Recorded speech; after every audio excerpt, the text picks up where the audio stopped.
over here.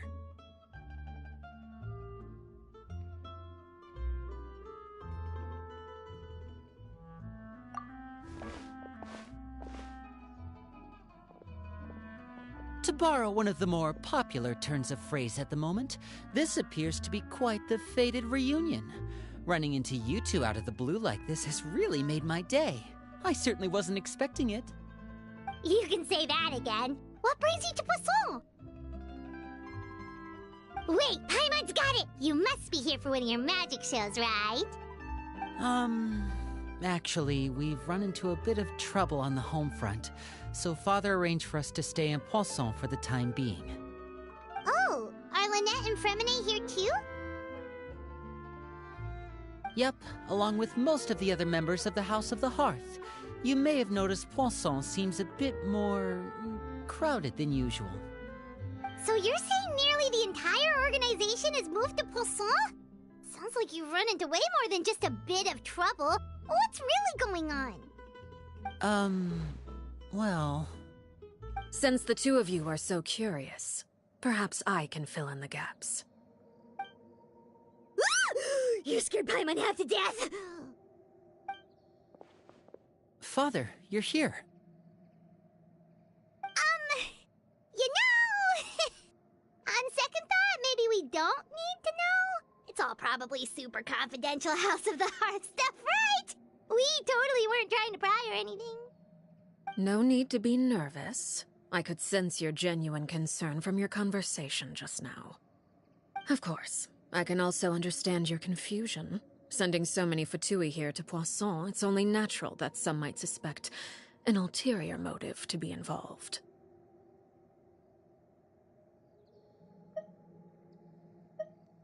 I understand. I'm well aware you've had your fair share of confrontations with the Fatui in the past, and I can't exactly guarantee that we'll remain on good terms in the future. As for right now, however, I would say we have little reason to be at odds, wouldn't you agree? The House of the Hearth could stand to be more open with those who have worked so closely with us in the past. As for the issue at hand, well, it hardly relates to any ulterior motive. To be frank, it all stems from a certain rumor circulating around the House of the Hearth. It's an internal matter. What sort of? A rumor that a certain phantom child is hiding away in the House of the Hearth. A phantom child? Ooh, just hearing the name is giving Paimon the creeps. A spirit that should have long ceased to exist is lurking in the shadows of the House of the Hearth. So I decided to bring the children to Poisson before continuing to investigate the situation. I expect I should be able to track down the spirit fairly quickly. After that, it's just a matter of resolving the situation, if you will. It shouldn't be much trouble. If you're curious, or if you still have some concerns, it might be advisable to stick around for a few days. I'm sure the children would be exceedingly pleased to welcome some... Lenny, I'll leave you to entertain our guests. I have some matters to attend to. Of course, Father.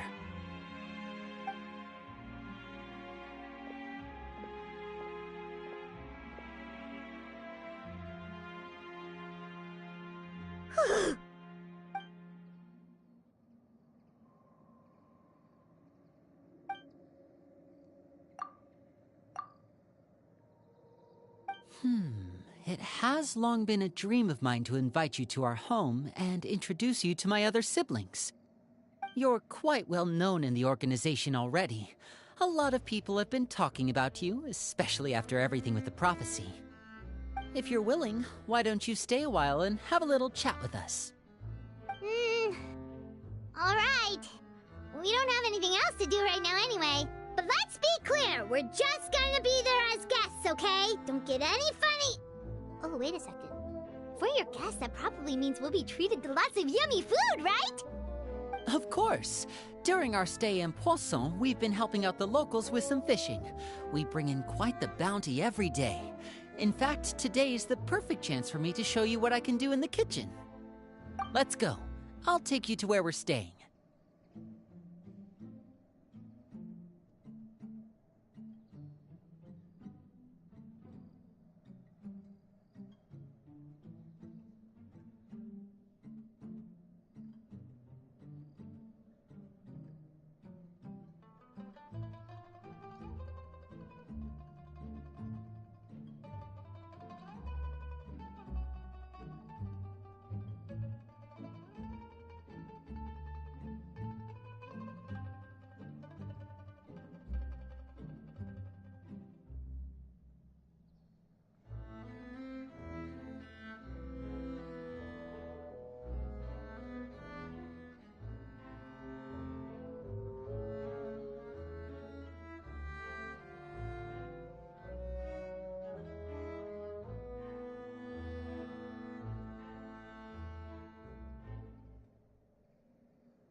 We rented this house from one of the locals to use as a temporary base.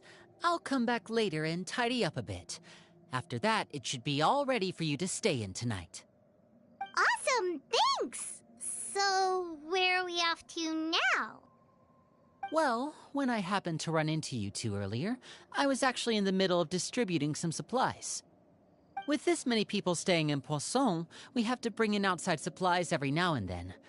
I should probably make sure the rest of these provisions get delivered, otherwise people might start to get antsy. Okay, we'll come with!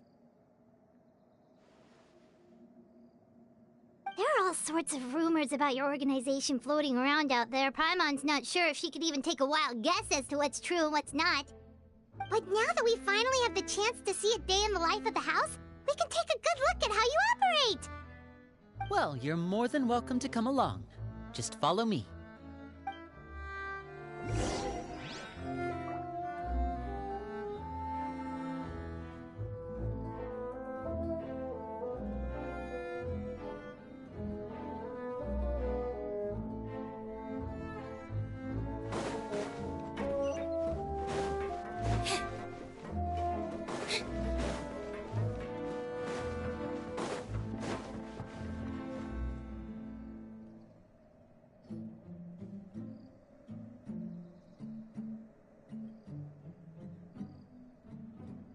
Linny! You're finally here. The supplies. I'm assuming you've... Brought them with me? Yep, here you go. Hello? Something caught your eye? It's the Traveler and Paimon! No way! Come here, everyone! Hurry! The Traveler and Paimon are here!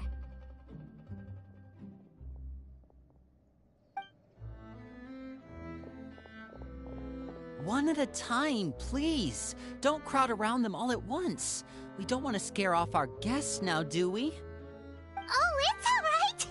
Gotta say, Paimon didn't realize we were this famous. Of course! Father and Linny have told us so much about you. Father told us about how you helped Linny. According to her, you're a trustworthy friend. And as far as she's concerned, that's pretty much the highest compliment we've ever heard her give. As you can imagine, everyone's been very curious about you. I heard the Traveler is so strong that she can move a mountain with her bare hands. I heard Paimon eats so much that she can clean out the entire pantry at Hotel de Boer in just 3 days. Wait a second! That's the rumor you heard about Paimon? Oh, not cool at all! Oh, wait. When guests visit, you're supposed to give them gifts and stuff, right? Oh, we don't need something like that. Besides, we don't have anything to give to you. Come on, we insist. I can give you some of my new potions. Just pick your poison.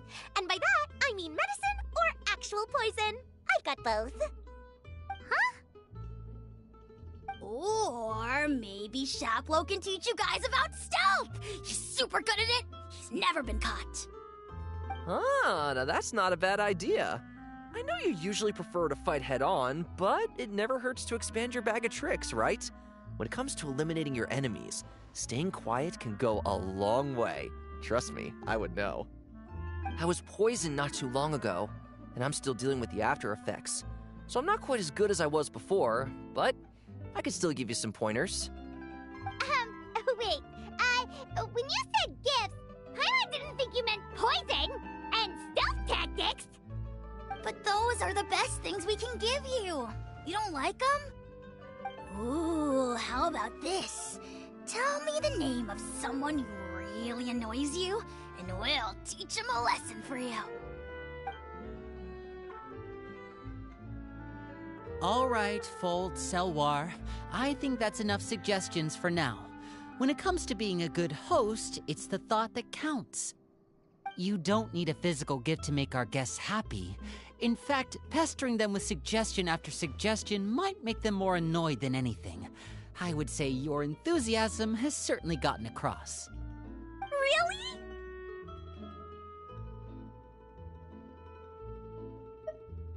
Awesome! It's been so long since we have had guests to play with. If there's anything you need, just let us know. Yeah, especially if it's poison or something. I've got all sorts of potions for that. Well, we'll talk to you all later. We've still got supplies to distribute. All right, see you later.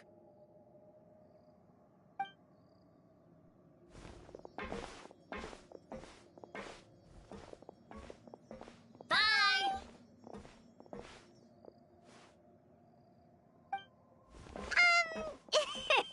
Lenny, about all that poison and stuff tactics talk just now. Scared you, did it? That kind of talk comes with being part of the House of the Hearth. When Foltz was really young, he strangled all of his family pets, just out of curiosity. He was labeled a dangerous problem child and was abandoned by his family. Elwar has an unnatural obsession with potions. Father has forbidden her from trying all the different concoctions she comes up with, but she still tries to test them in secret. You really have to keep an eye on that one. Chaplot is around my age. While I'm mainly responsible for collecting intelligence, he handles surveillance. He's very passionate about his work and has no reservations about taking on some very difficult missions. I know you two probably aren't used to that kind of talk, but I can promise you they only had the best of intentions. Things like stealth tactics and developing different poisons, they really mean a lot to them. They were just trying to share the best of what they could offer, that's all.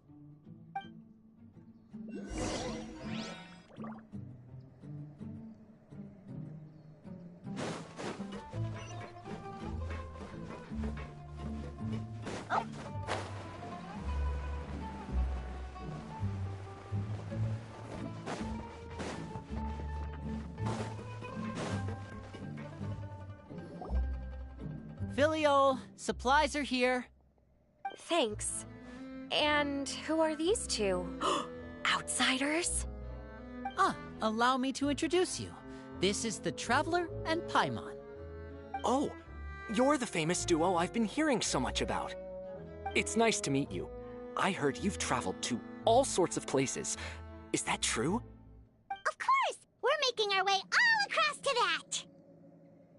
Oh, good for you. You must be pretty familiar with Fontaine by now, then. Have you seen the new opera that started running recently? I think it's called... The 4,000 Thieves? Oh, this is the first we've heard of it. It seems like it's going to be fantastic. From what I've been able to tell from the posters, anyway. You should definitely check it out if you have the time. Oh, and there's The Blind Maiden, too. That one is supposed to have audience interaction. Seems pretty interesting. After this mission is over, I think I'll go get a manicure. Oh, maybe I should dye my hair. Wonder how much it'll cost. Is it just Paimon, or do these two seem much easier to get along with than the others? Looks like the House of the Hearth has some normal members after all. I heard that. Oh! Oops. I'm guessing you're referring to Foltz and the others? Yeah, we're definitely not all like them. I bet those crazies are practically foaming at the mouth right now. I'm sure they just can't wait to get back to Snezhnaya to carry out the plan. That's enough, Filial. Don't talk about family members behind their back, right? Whatever. Let's go. Guess this is goodbye then. If you ever have some time, we should go see the opera together.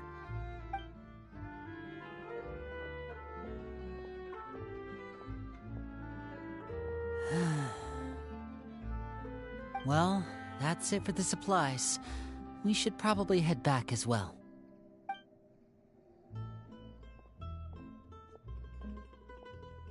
Well, they didn't seem too happy with each other. Seems like there could be something more going on here. You're right. We're only here as guests after all. Oh, Linny's getting super far ahead. Come on, let's catch up.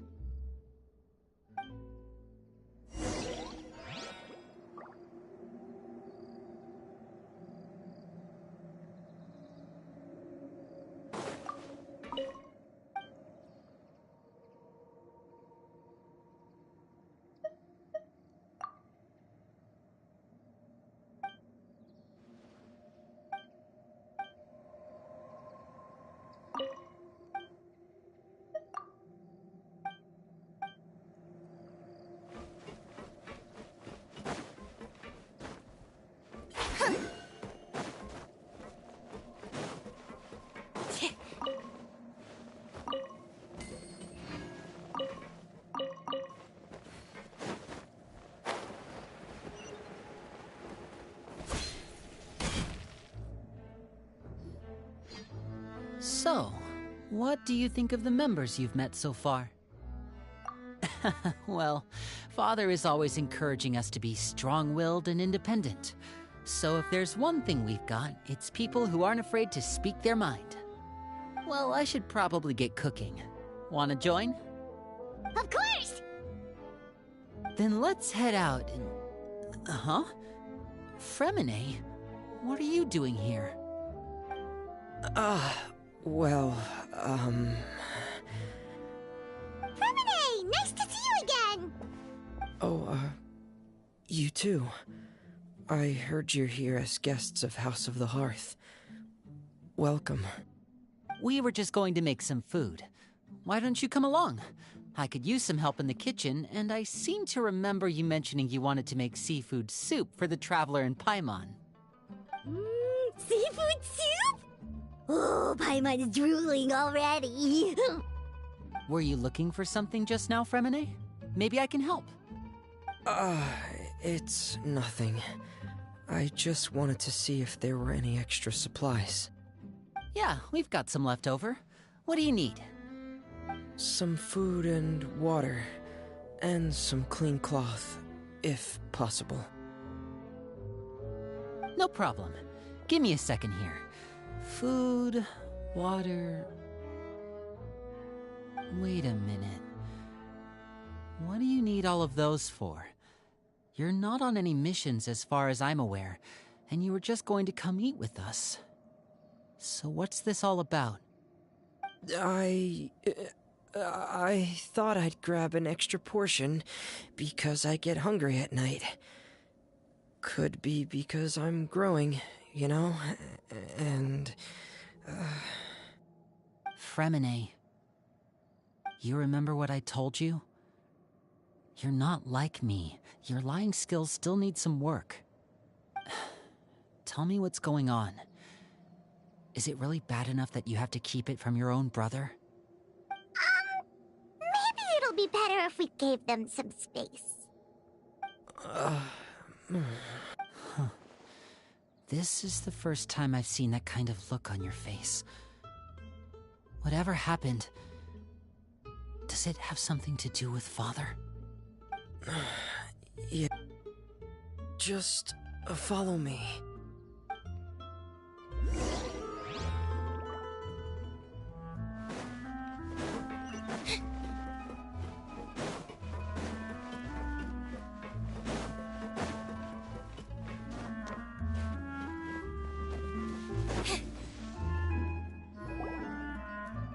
You're back! Oh, and you've brought some friends with you this time. Hello, my name's Linny. I grew up in the House of the Hearth. And you are? Hi, Linny. I'm also a child of the House of the Hearth, just like you. You can call me Clairvy. Clairvy?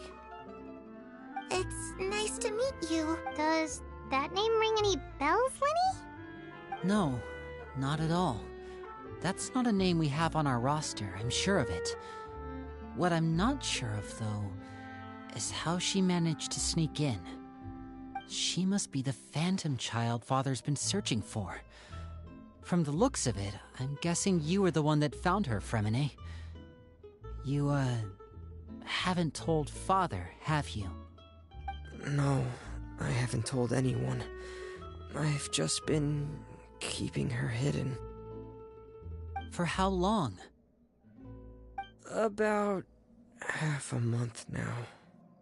So ever since we got to Poisson, then. Do you have any idea what you're doing? I know what I'm doing.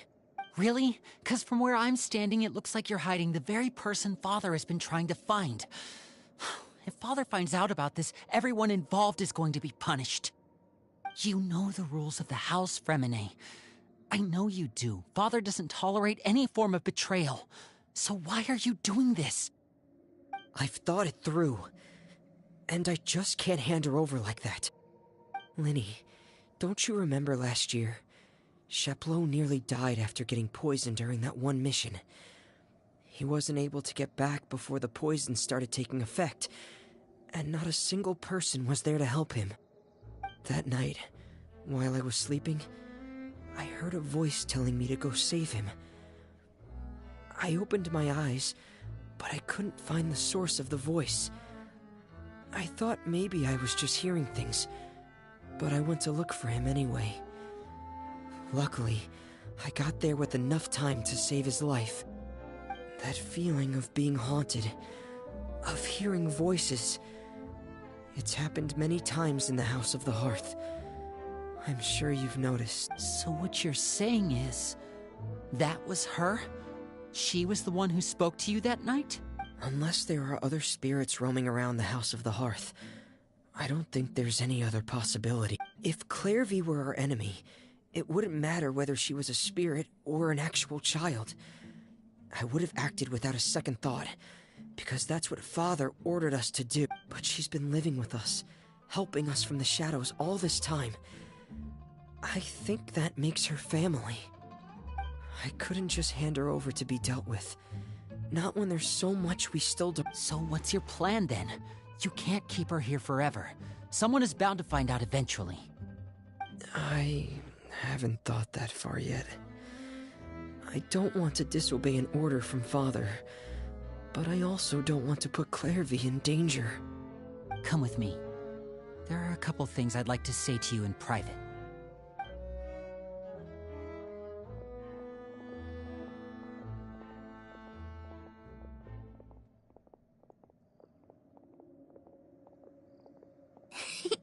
Those two sure care a lot about each other. Well, they got a funny way of showing it. From where Paimon was floating, it sure seemed like they were about to bite each other's head. No way! They have a really deep bond. I could tell right away, 'cause I also have a friend like that. I just don't know how long that kind of bond can last. The darkness in the house runs deeper than you can imagine. No one can... I'm sorry, Linny. I really didn't mean to drag anyone else. Oh, really? You didn't mean to? 'Cause I, for one, wish you did. Huh? You know, when we were younger, you didn't call me Linny. We grew up together, the three of us. We were all orphans, all rescued by Father. Of all the siblings in the House of the Hearth, I think our bond was the closest. Later on, when you started calling me Linny, I wasn't actually surprised. After all, Lynette and I are related by blood. We've had to depend on each other to survive long before we joined the house. Linny, The darkest and most difficult moments of my life happened before you and I had ever met. I'm sure that's true for you as well. Even so, Fremine, we've stood by each other for all these years now, and to me, that means more than blood. You and Lynette are the most important people in my life. No one can replace you. So I won't let you face anything alone. Not if I can help it. Oh, looks like things are getting kinda heated between Linny and Fremine. Oh, it's raining. I should... Hey, you two! hope we aren't interrupting anything. Like a fight. Oh, wait a minute, Fremine. You're not crying, are you? Is everything alright? Everything's fine. Thanks for asking. Well, we're all friends here, right? We've been through so much together, so if there's anything we can do to help, just say the word. It's just a small family dispute. It's not something our guests should trouble themselves with. In fact, it might be better if your stay ended here. What are you getting at, Traveler? When guests are around, families are often on their best behavior. And any disputes are less likely to escalate. That's what you're trying to say, isn't it? I just...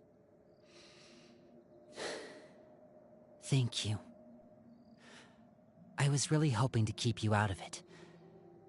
But even if I could think of some other reason to turn you away, I'm not sure I could convince you.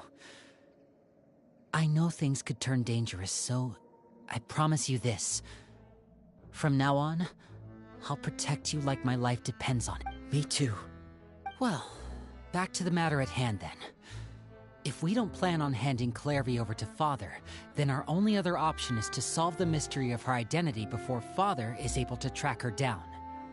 That means finding out where she came from and what she's doing here. Then we can send her on her merry way and pretend like none of this ever happened. I've tried that already. And?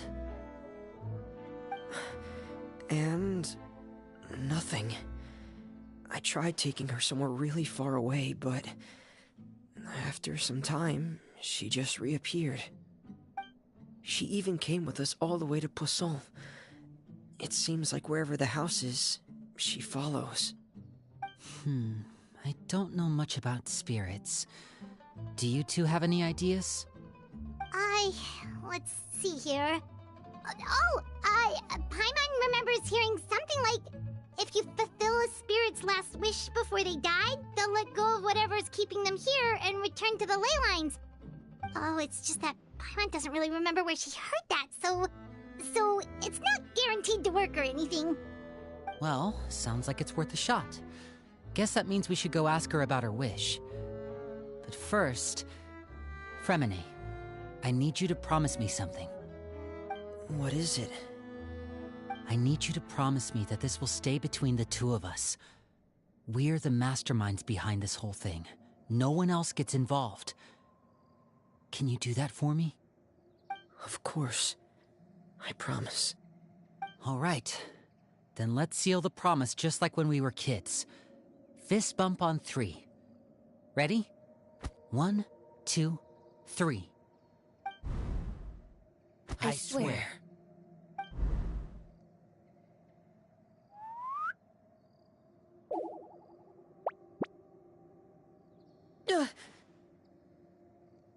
Whoa!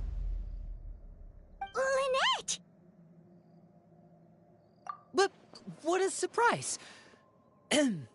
What brings you here, dear sister?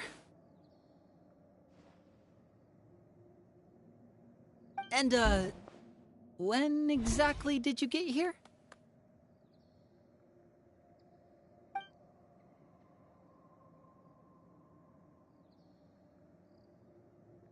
You're an idiot, brother.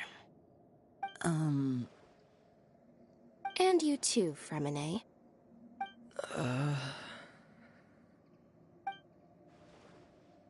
You 3, Traveler. And you 4, Paimon. Wait, what did we do?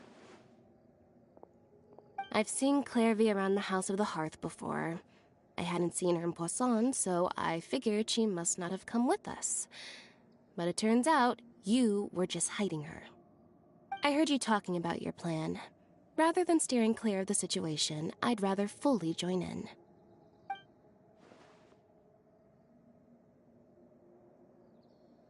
If you don't agree, I'll have no choice but to report everything back to Father.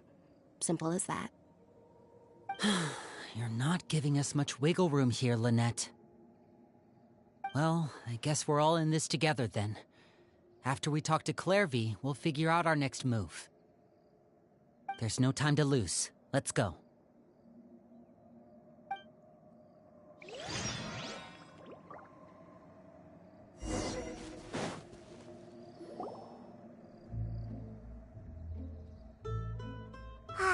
I'm full. Thank you for bringing me this food, you guys. She said she's full, but the food doesn't look like it's even been touched.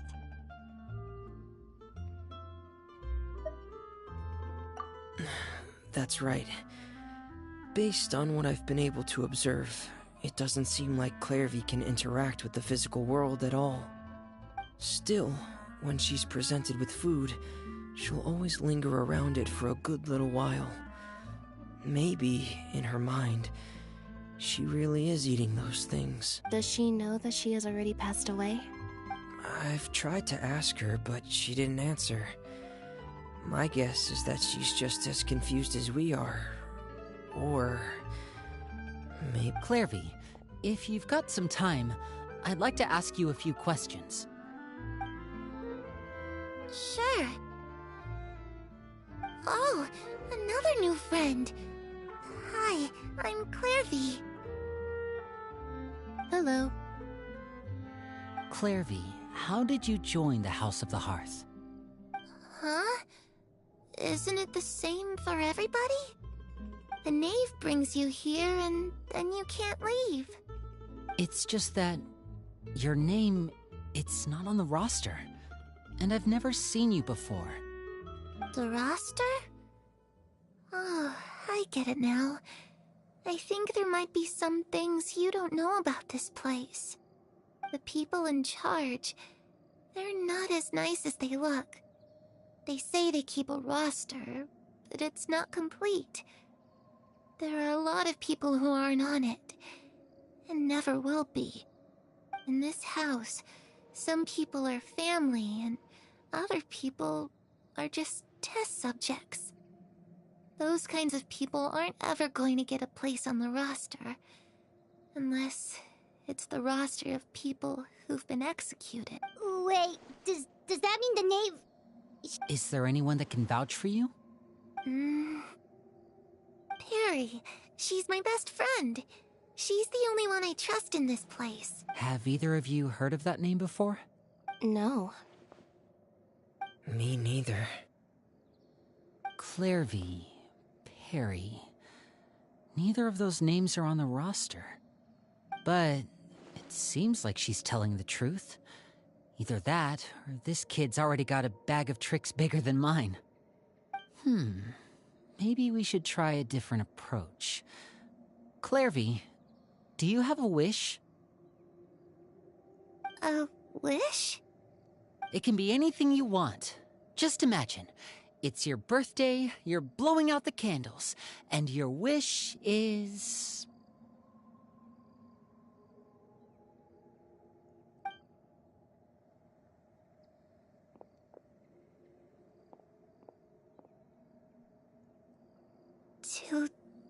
To go outside where the sun can find me.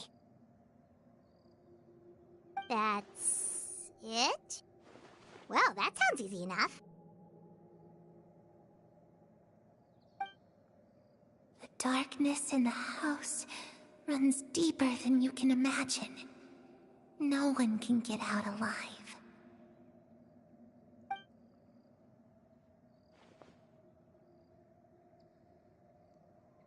Okay, time to divide and conquer.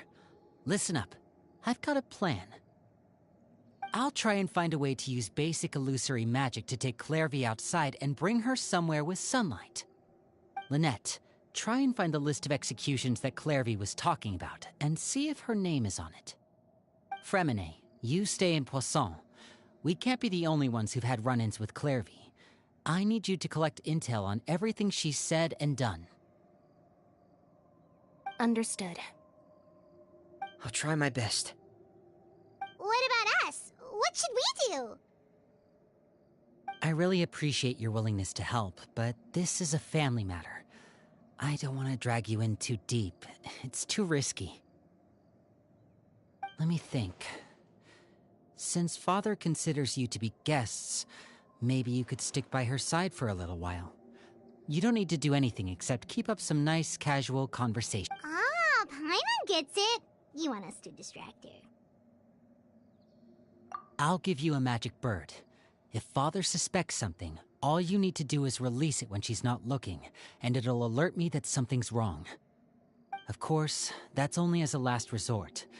If Father doesn't seem to notice us, there's no need to make contact. We'll reconvene here tonight after all's said and done.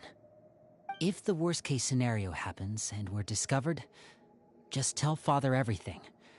We're not going to let our guests get punished for our own actions. That's where we draw the line. You too.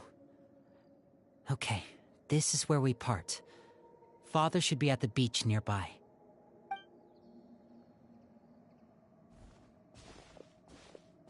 I really hope this goes well. No, it has to go well. That's the only way this can get resolved.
It's the knave! And... child! Hey, aren't you supposed to be in Snezhnaya recuperating? What are you still doing in Fontaine? Oh, it's you two. I didn't expect to run into you here. I was unconscious for quite a while after the fight in the Primordial Sea. After I woke up, I realized I was being taken back to Snezhnaya, and well, I couldn't have that now, could I? Not when I've still got unfinished business here in Fontaine. So, I mustered up all my strength and made the journey back on my own. What sort of unfinished business are we talking here? It has to do with Skirk, my master. I really wanted to meet up with her, but by the time I got back, she had already left. I still have so many questions for her. Without any other leads, all I could do was ask the knave to help me track her down. She must have left behind some traces from her time in Fontaine. Oh, okay, so have you found any clues? Unfortunately, no. While the House of the Hearth is adept at collecting all manner of intelligence, certain existences can still manage to escape our purview. Basically, unless Master feels there's a need to meet with me, she's not going to be found. But that problem has an easy fix. I just need to become stronger, and then... Paimon thinks you should focus on getting better first. The worst of it is over. It's all thanks to that one kid from the House of the Hearth. Elwar, I think her name was. She gave me a bunch of random potions to drink. They didn't go down easy, let me tell you. Pain and chills all over. But they really did help speed up my recovery. And that's good, because it looks like I really do have to head back this time. The old man's been putting the pressure on me. He sent someone to tell me I'm needed for some sort of project. Project Stuja? Yeah, that's the one. I heard Regrader's involved too. I'm not looking forward to having to listen to all his monologuing, that's for sure. Hey, maybe you could think of a way for me to stay in Fontaine for a little longer. Helping Linny and the others brush up on their fighting skills would be far more interesting. If you and I could spar, that would be even better. I've been waiting for a chance to see you go all out. And what a sweet little daydream that is. But I also have a role to play in all this. I'll be leaving Fontaine shortly as well. Besides, considering how little they see fit to step outside the homeland, being called on to return to Snezhnaya by such illustrious dignitaries. What a great honor. Wouldn't you agree? One I could do without, I'd say. Is it just Paimon? Or does it kind of seem like they're... So, dear guests of the House of the Hearth, to what do I owe the visit? We just... right! We're super close to Linny and the others, but we still don't know much about you! Is that so? Introductions have already been made, have they not? You see? There's only so much you can learn about someone from a short introduction. At least tell us something a little extra, like... why do you call yourself father? Good question. I'd also like to know. The fact that you have to ask tells me our intelligence work has been quite successful. Telling you the answer to that question would only serve to undermine that success. And we can't have that, now can we? Spoken like a true diplomat. That was some expert sidestepping right there. Well, if there's nothing else, I think I'll take my leave. I still have a small matter to resolve at home. Wait, don't go!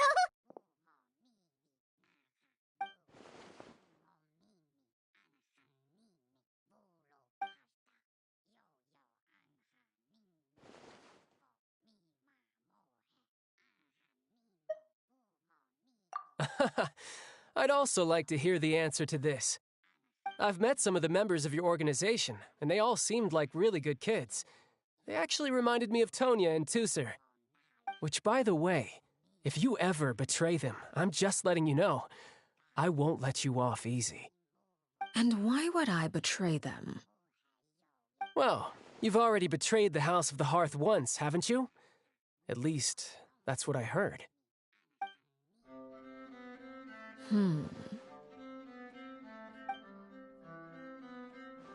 Okay, I admit.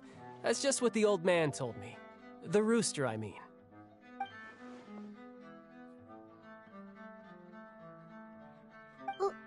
Wait, did you really do something bad to those kids? Never mind what I've done. I'm more curious as to what the mighty rooster had to say. Care to enlighten me? Well, nothing much. Just some stuff about you taking out many other members of the House of the Hearth, and even going so far to attack your own family. I see. Oh, based on your reaction, I'm guessing it's all a bunch of lies. Hardly. I don't appreciate his particular turns of phrase, but I suppose he didn't say anything untrue. Although, it would be more accurate to say that there is a certain level of prejudice involved, but I don't intend to clear that up just yet. Prejudice has a funny way of concealing the real truth behind certain things, an attribute that I find to be quite advantageous. Call yourself a Fontanian, for example, and people will assume all sorts of things, when the real truth is that this is simply the land where I was raised. Huh? You're not actually from Fontaine? But then why did you try to help out with the prophecy and everything? I was trying to protect the children born in Fontaine. Claiming that I myself was a Fontanian simply made it easier to operate. People would hardly suspect a fellow Fontanian of having any ulterior motives. Who wouldn't want to save their homeland after all? The primordial sea wouldn't have any effect on me, but it would have caused great harm to the House of the Hearth. Well, you wanted extra information, didn't you? There you go. I hope that satisfied your curiosity.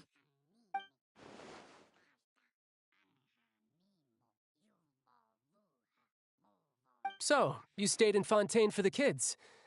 I guess I was wrong to believe you'd betray them. Apologies. Looks like I was holding on to some prejudices myself. Good. Like I said, I like it when others have misconceptions of me. Actually, while I was recuperating at the House of the Hearth, there was something else that really caught my attention. I heard that members always resolve disputes and arguments with a friendly spar, and the loser has to back down. Seems pretty cool if you ask me. Would also give them plenty of opportunities to hone their skills. Well, that's only a recent development. In the past, such spars weren't nearly so friendly. The losing party would lose everything, including their life. They were that high stakes? Whew, at least that's not a thing anymore. Well, the current atmosphere's not half bad. I'm a bit jealous, actually. You've got so many family members around you, and you even get to live with them. Having a lot of family around means dealing with a considerable amount of bickering and scheming. Once Tonya and Tusser enter their rebellious phase, I'm sure you'll understand. Just imagine. Tusser becomes obsessed with plucking out strands from the rooster's mustache, or Tonya decides to dye her hair 42 different colors. Okay. I get the picture.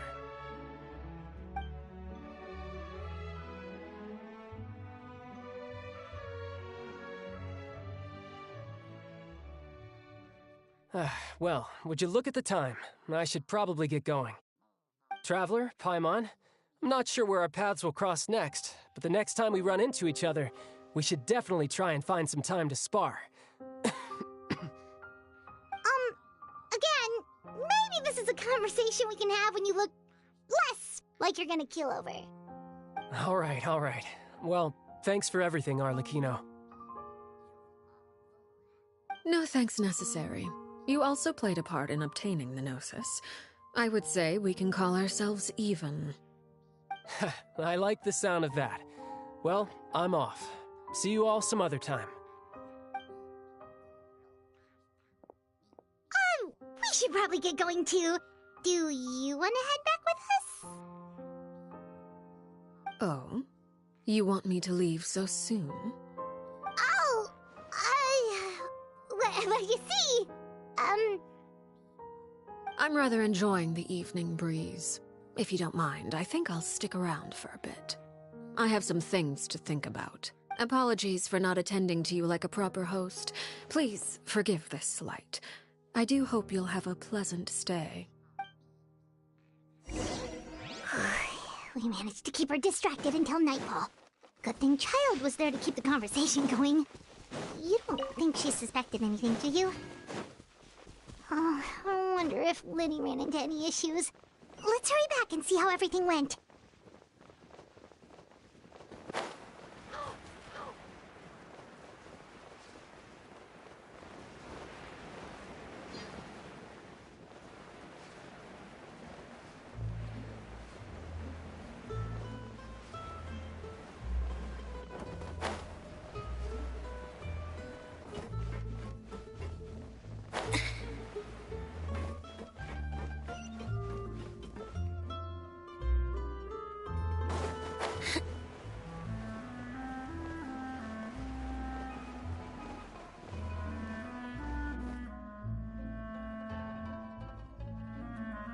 How did everything go?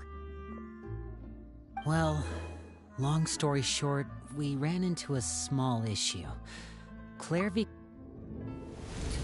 Everything was fine at first. She followed me up to the surface just like I told her.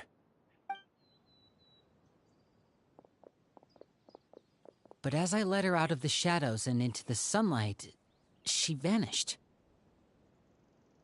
I turned around, and there she was, standing at the edge of the shadows, silently watching me. Huh. Maybe she's afraid of sunlight, or... No, it wouldn't be her wish if that were the case. Well, we could always try pushing her into it. Oh, true. I've pretty much tried it all already. Nothing worked. Eventually, the sun went down, so all I could do was bring her back here. How did it go with you, Lynette? Good. I've got the list. It's right here. Really? Well, what are we waiting for? Let's take a look!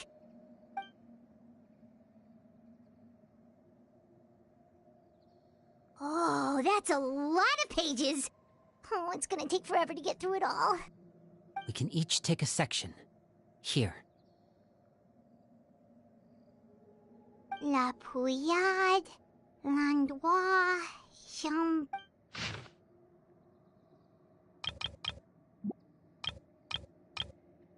Oh, yikes. That our rare guy has a huge scar on his face.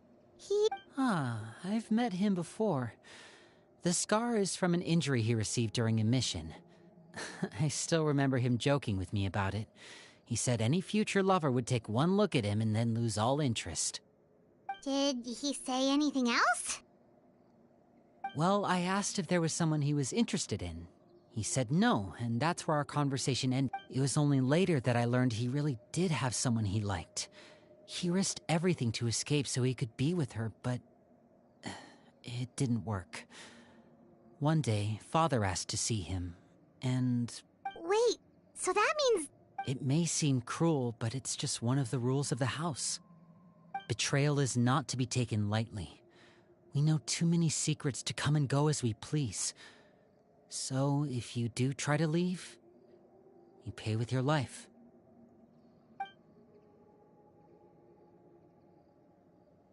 Her name's not here, huh? Well, that's not too surprising. It doesn't seem like this list is complete. It only contains records dating back around 5 years. Let's shift our attention then. Fremine, were you able to find anything out? Fremine. Sorry. I was thinking about something. I managed to talk to quite a few people, but I couldn't help but notice that the atmosphere in the house was a little... strange. Strange? Yeah, I mean, I know there have been arguments in the past, times when people haven't gotten along. Chaplot and Filiol are a good example of that. Oh, those are two of the people that we met while delivering supplies. Paimon can see how they might not get along. They had very different vibes, and their, interests seem to be pretty different as well. That's to be expected, actually. Father brought us all here, shared her knowledge with us, taught us how to fight. That's one thing we all share. But that's also where the similarities end. Not all of us feel the same desire to stay here. As members of the House of the Hearth, we're also considered part of the Fatui. And to a lot of people, that's an identity they never asked for. Certain members get older and realize they want something else for themselves. But considering the rules of the house, most people would never say that out loud. People like Chaplot and Foltz are loyal to Father and her vision. They're proud to be part of the Fatui. Filiol and Nantoy, on the other hand, well, they aren't quite as enthusiastic. These kinds of conflicts have always been there. It's not like Father is in the dark about any of this. Well, that's true. But it just feels like things have gotten worse lately. Filiol and the others, it seemed like they were meeting in secret to talk about something. I can't say for sure, but I think they've met Clairvy. You think she's been inciting them to act out? No, not exactly. But I wouldn't be surprised if she said something to them about the darkness in the house and how deep it runs. She's told me about it before. Experiments being run on children. People being used as pawns on the battlefield without so much as the strength to survive. And they just believed all that? Without any evidence? Clairvy's words probably gave them the excuse they were looking for. Whether they actually believe them to be true is secondary. This is all because of Project Stuja, isn't it? Whoa. Hold on a second.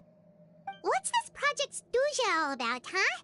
This is the second time it's come up now. Sorry, but I'm not sure of the details either. I only know what Father has told us, which is that it's something the Rooster and Regrader have been working on together. Apparently, it has to do with the Fatui's strategic plan for the future. Because the House of the Hearth was so successful in obtaining the Gnosis, we now have the honor of playing a key role in Project Stuja. Wait, but isn't that a good thing? Key role is just another way of saying dangerous role. To us, the whole thing is an inconvenience. Father thinks so too, but she's in no position to refuse. Their plan isn't exactly unreasonable, and they've been funneling the house a lot of funding. It's just that we'll lose a lot of members in the process.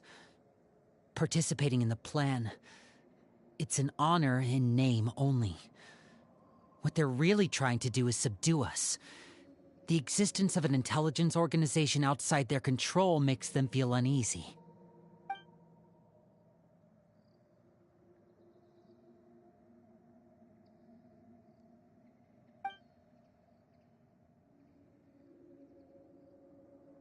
Okay, super complicated top secret Fatui business aside, what does all of this have to do with the conflicts you were talking about earlier? Paimon doesn't get the connection. External pressure has a way of exacerbating internal strife. You can't overlook the power of fear either. People are afraid of dying, and that fear is often the impetus for a lot of stupid decisions. I thought resolving the Clairvy situation would make everything go back to normal. But it looks like things are more complicated than I thought. If we leave Filiol and the others to their own devices, sooner or later, Father will be forced to take action. We can only focus on one situation at a time, brother.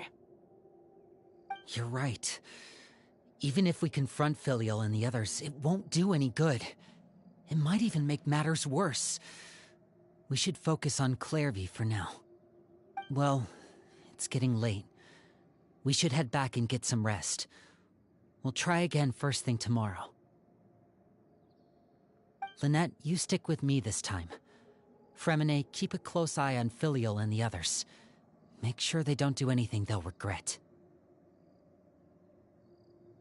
Good work today, everyone. Have a good night, and I'll see you tomorrow.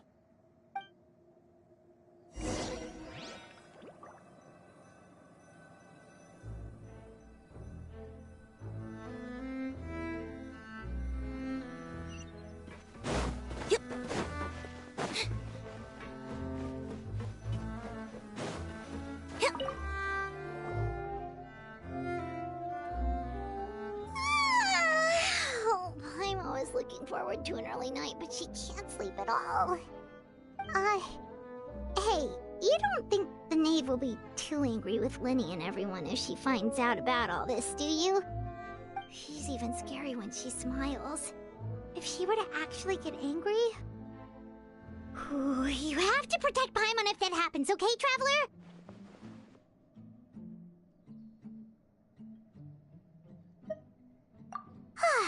Trust is effort, Traveler. Look! Look over there!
catch up with her before anyone sees.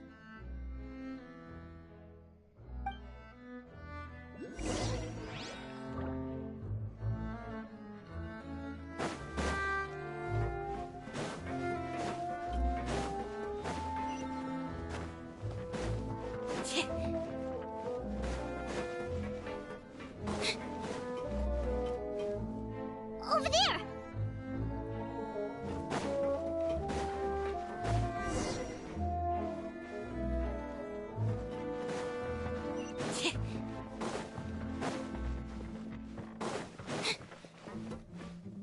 Oh, where is she going? Oh, if someone sees her, we're toast!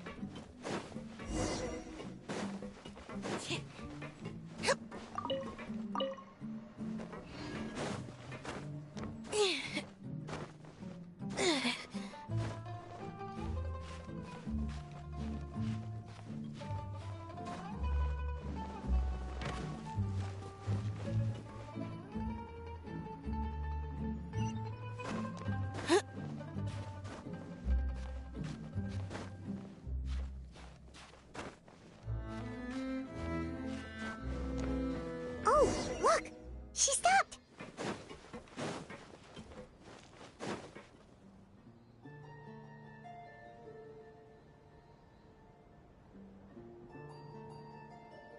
Clairvy! Shh. I opened the window while no one was looking. Look how pretty the outside is.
could have more than this. You probably think I'm being silly, huh? All this hopeless resisting. It's better to dream of what I could have than try to make it a reality, right? Please, help us get on the same page here, Clary. We need you to tell us what you know. Can you do that? Sure. Although, after you hear all this, I think you might regret that decision. Everyone in this family is nothing more than a tool, something to be used and exploited. We're all expendable, including me. As long as you're useful, you get to stick around. Lose your value, and you're handed over to the doctor, experimented on, and given a fate worse than death. I've seen it happen again and again, and I've had enough. You're saying the knave did all that? It's just, that doesn't seem like something she would do. She's scary and all, but it seems like even she has lines she wouldn't cross. I knew you wouldn't believe me. Everyone thinks she's a good person. They all think of her like a real mother. Mother? But she doesn't deserve that title. She's disgraced it and tarnished it. And if I had things my way, I'd never see her again. If only Perry were here, she'd understand. Perry. There's that name again. Also, Paimon's getting a strange feeling. It almost feels like she's not really here with us. Paimon can't tell if she's actually talking to us or if she's mistaken us for someone else.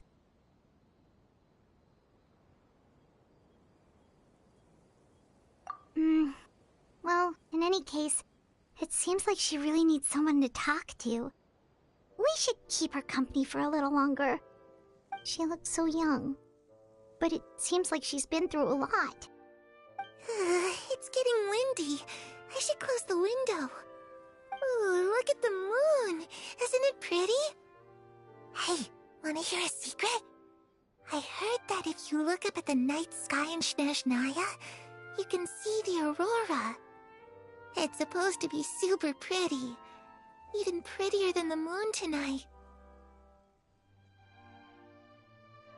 Perry and I promised each other that once we're older, we're gonna go see it together. But I can't find her. I'm worried she's also been... No, that wouldn't happen to her. She's special. Mother likes her a lot. I should really go talk to Mother, but we just fought. She doesn't want to see me, and I'm too scared to face her. What should I do?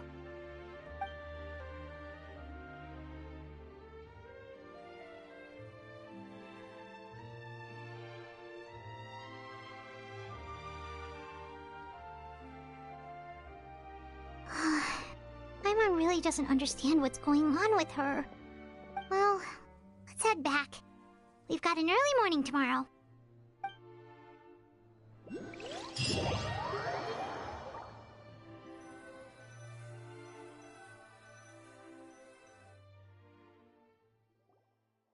All right, looks like we're all here. Let's go ahead with the plan.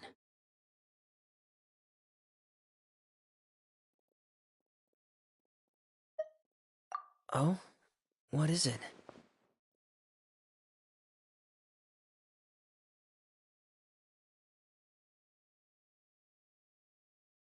What makes you ask that?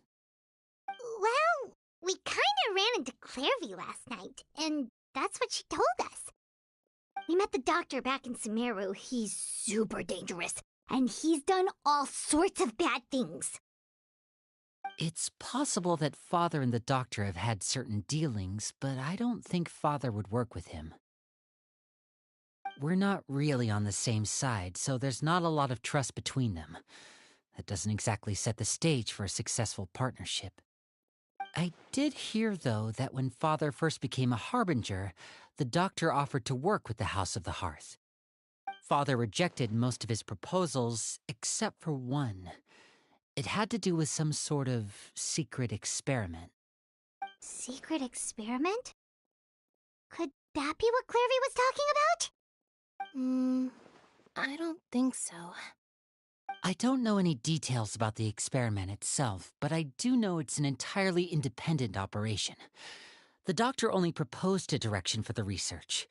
That was the extent of his involvement. I still don't think that counts as working together.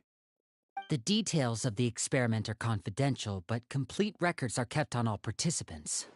That doesn't seem to be the case with the situation Clairvy referred to. I know you don't agree with some of the Fatui's methods, and I'm not asking you to. But I am asking you to trust us on this. The House of the Hearth has its own principles. There are certain lines we're not willing to cross. Alright, that's good to hear at least. Clairvy seems to think the knave and the doctor worked together to do something horrible. If that turned out to be true, Paimon doesn't know how he would even face you guys. It's just that it doesn't seem like Clairvy is lying either. The easiest thing to do would be just ask the knave directly, but Paimon doesn't think she'd tell us. Father didn't come back last night. She's probably still near the shore. We'll be counting on you to distract her. Lynette, you're with me. Fremine, you know what to do. Be on your guard, everyone. All right, let's get to it.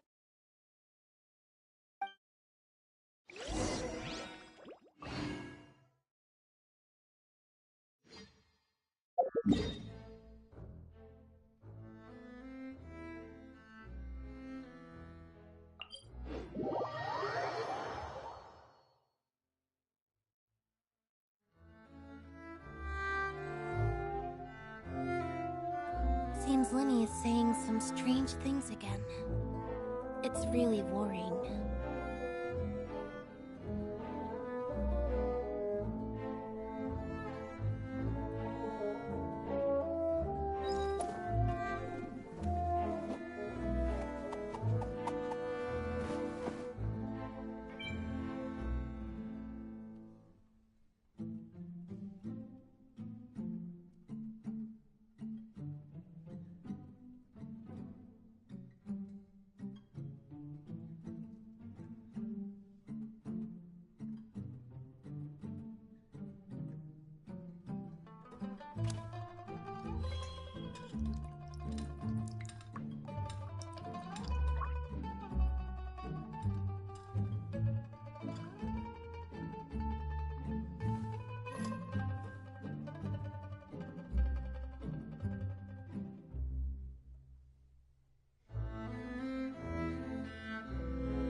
Ah, it's you two again.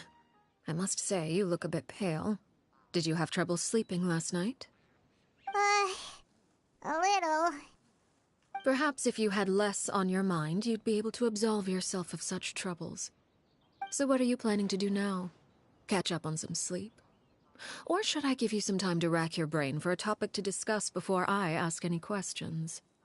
Although I must profess to being curious. Without Child here, how do you plan on distracting me?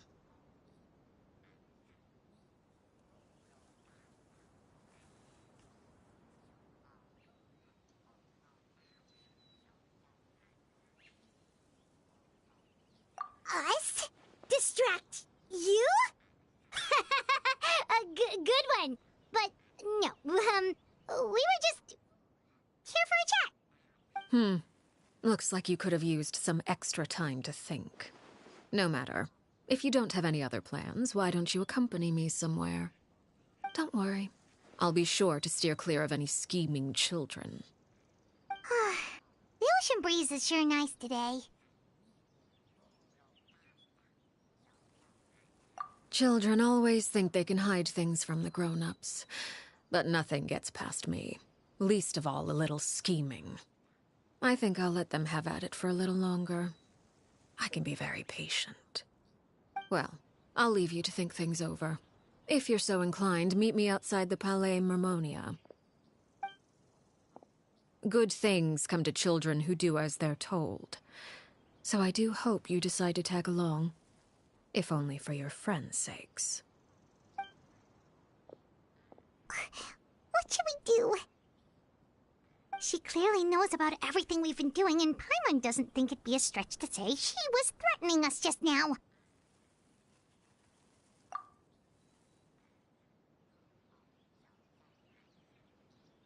Oh, good idea. Hopefully he sees it. Well, we should probably head to the Palais Mermonia. Paimon doesn't want to find out what happens if we don't show up. Based on what the knave was saying just now, it sure didn't seem like it'd be anything good.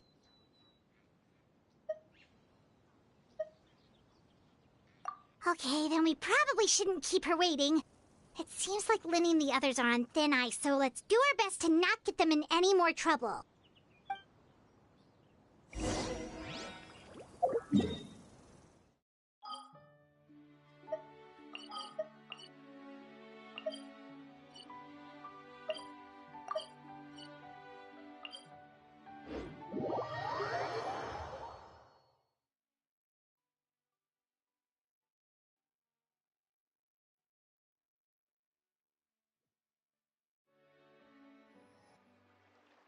Seeing as we still have some time before my meeting, we might as well enjoy some pleasant conversation while we wait. I'm glad to see you get along with my children. Being surrounded by good companions is necessary for a child's development. You're not planning on doing anything to them, are you? I assume you're referring to Lynnie, Lynette, and Fremine. Although, there's that situation with Filial and Nentoy as well. It appears quite a few people have been acting out lately. No matter. I'm not one to discriminate. All those who betray the house meet the same fate. There are no exceptions. Does that mean you're going to kill them? Oh, are you here to beg for their lives?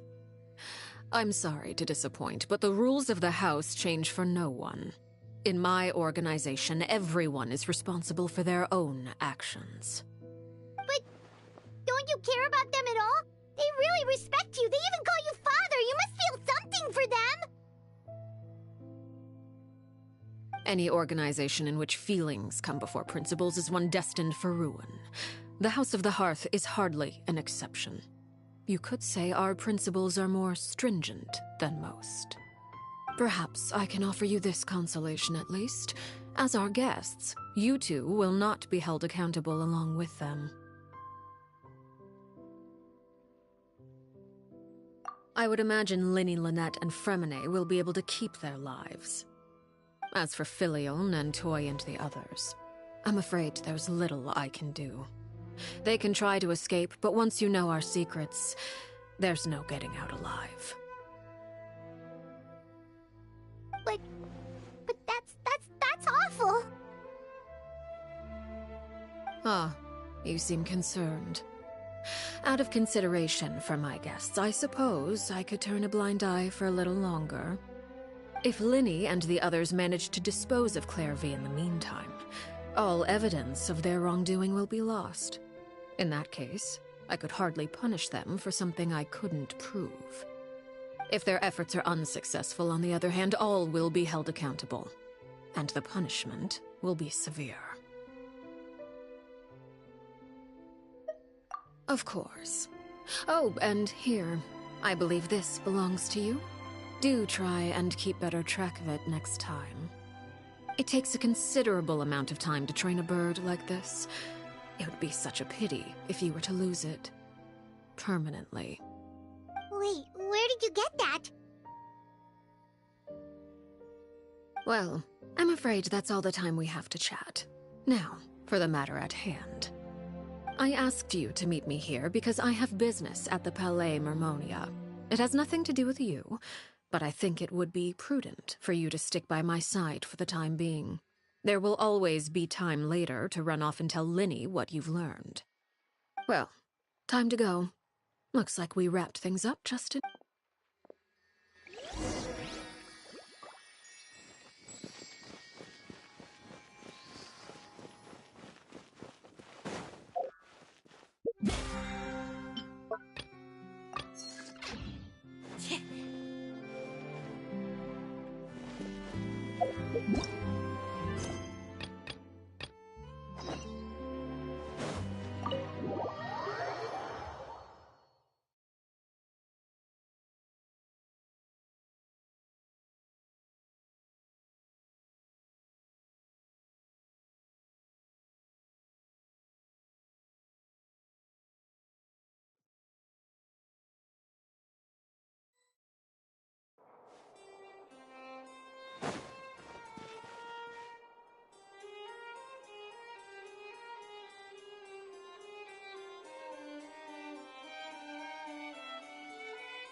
It's been a while, Monsieur Neuvillette. I must say, I wasn't expecting my meeting request to be approved quite so quickly. The Palais Mermonia operates with an efficiency worthy of admiration. It is only right that an esteemed diplomat such as yourself should be afforded the proper level of respect. Although, if I may speak plainly, I must confess that I did not anticipate we would have the occasion to meet again after presenting you with the Gnosis. I see you've brought the Traveler and Paimon with you as well. If I may inquire as to the purpose of your visit. I'll be departing Fontaine shortly. There is, however, an outstanding matter that I would like to see resolved before I go. It requires a rather lengthy explanation, I'm afraid. So I took the liberty of explaining everything in this proposal. Please review it at your leisure, Monsieur Neuvillette.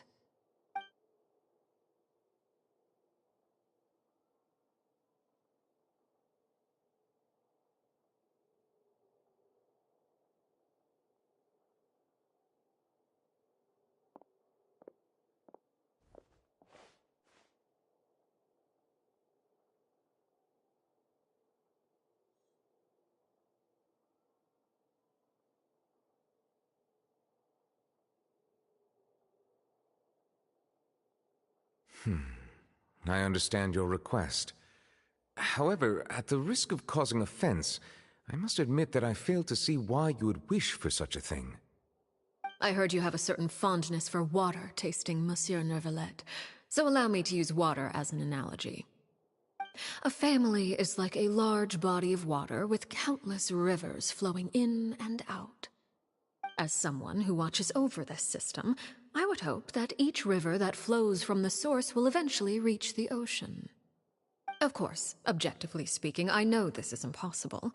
Most of the rivers will dry up along the way, disappearing into the ground and leaving nothing but a barren riverbed behind.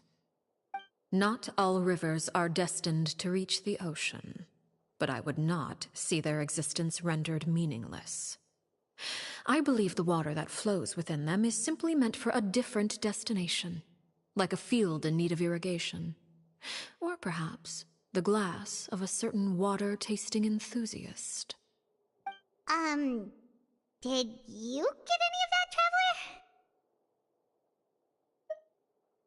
Your words paint an optimistic picture indeed. Allow me to remind you, however, few among us are willing to sip from a glass filled with tainted water. It may have been tainted at one point in time, but not to worry. I'll make sure it's drained of all impurities and returned to its cleanest form.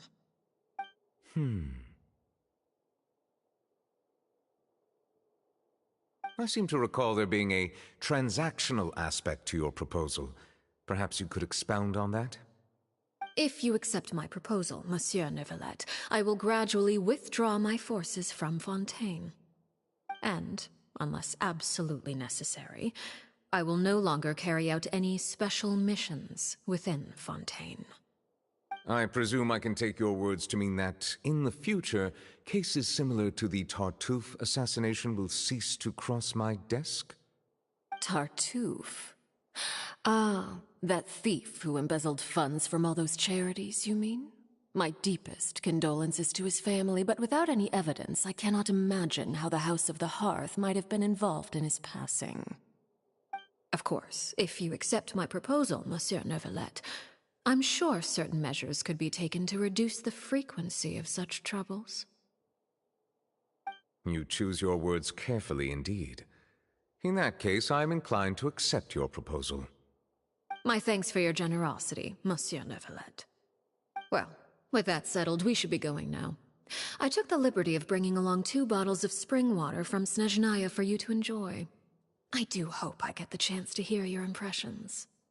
Perhaps at our next meeting, yes? Indeed. I trust you would not overlook your commitment in the meantime. All right, Traveler Paimon. Time to go.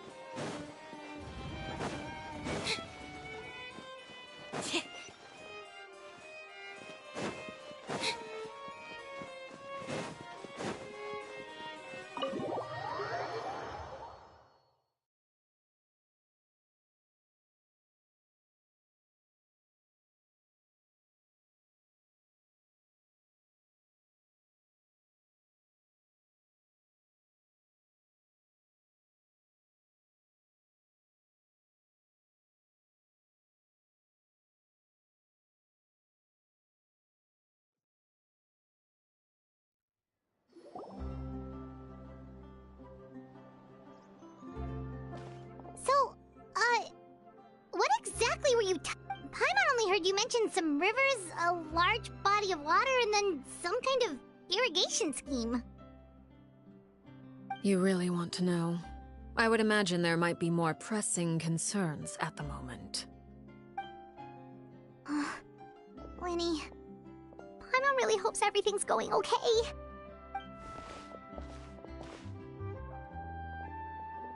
Oh, Paimon recognizes that look.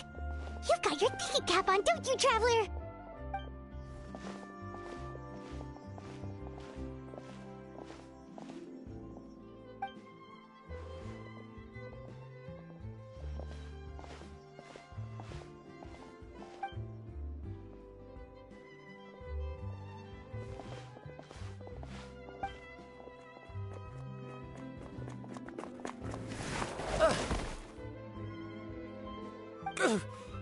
Oh, shoot.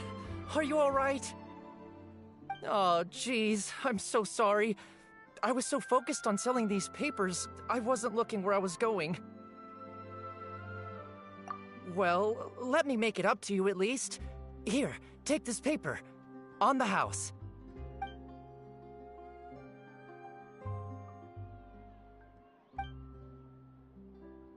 Oh, you don't have to give us anything. Please, I want to. It's not like I'm short on supply. All the extras will be useless come tomorrow anyway. It's my fault, really. I was just trying to bring home some extra mora for the family, but I bit off more than I can chew. I haven't had many takers today, so I'm still swimming in papers. What's going on here? Nothing much. I just ran into your friend here on accident. I should probably get going, actually, so... Hold on. Of course, I'm happy to compensate you with Mora, it's just... I don't have any on me at the moment. I'll take 3 papers. Here, your payment. Oh! Thank you for your patronage. May the Archons bless you with good fortune. If only I had the chance to run into such generous customers every day. I should probably just take on a smaller inventory though, right? I'm getting married soon, so sometimes it's hard to not get ahead of myself. Anyway, I should head out. Goodbye! Well, now that my affairs are settled, we should take the boat back to Poisson. We've even acquired some light reading to enjoy along the way. Actually, why don't we stick around for a little longer? Paimon just realized how hungry she is. She can't head back to Poisson on an empty stomach.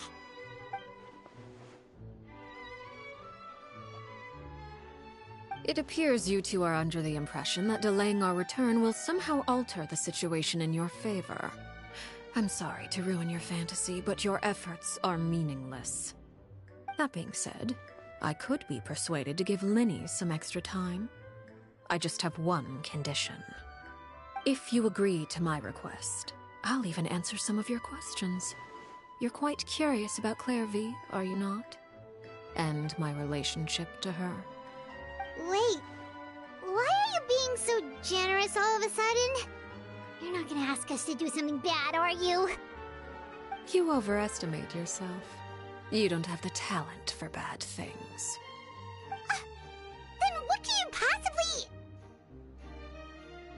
The most important consideration in a negotiation is that both sides receive something they want. Demands and threats only get you so far. Wonderful. Here it is. When the time comes, make the choice that you deem most appropriate in the situation, and lend your help to the House of the Hearth. Okay, sounds normal enough. But what do you mean, when the time comes? When is that supposed to be? That is for you to decide. Then we have a deal. Follow me.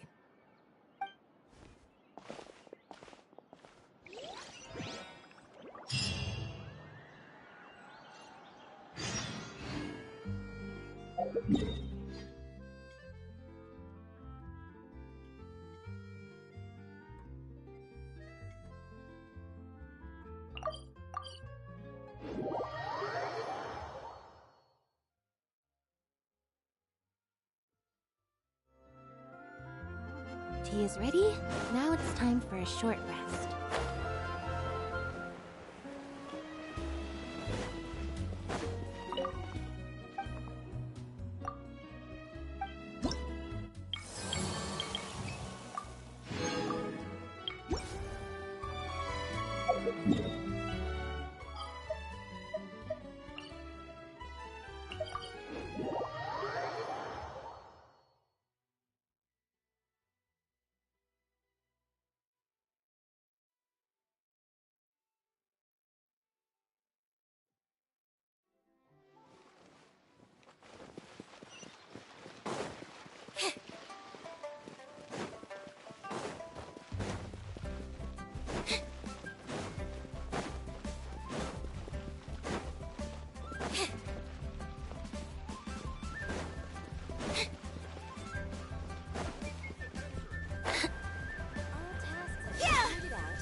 Thank you for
later.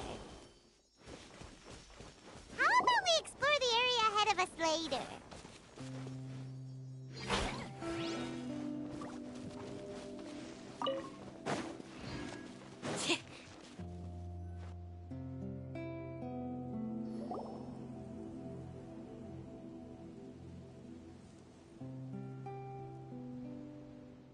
What is this place? Somewhere long forgotten by everyone. It used to be a grand building. Now it's nothing more than a pile of rubble. No one comes here anymore, nor does anyone care about what once happened here. Although, this place does have something to do with the story I'm about to tell you. It was before I became a Harbinger, and before Linny and the others joined the House of the Hearth. Due to certain events, I first killed Clairvy and then her mother. And this is where it all happened. You were the one that killed Clairvy? Patience now. Allow me to explain Clairvy's side of the story first. I'll start from the beginning. Clairvy was 6 years old when she was brought by her mother, Crucibina, to live in the House of the Hearth. From the outside, it seemed like a fairy tale. A thriving family made up of kind adults and friendly children. Crucibina was the knave at that time, and the House of the Hearth was under her control. She was Clairvy's mother by blood, but she was also the mother to all the children in the house. Clairvy was happy here, for a time. But she quickly realized that being part of this family wasn't a fairy tale at all. It was a kind of purgatory.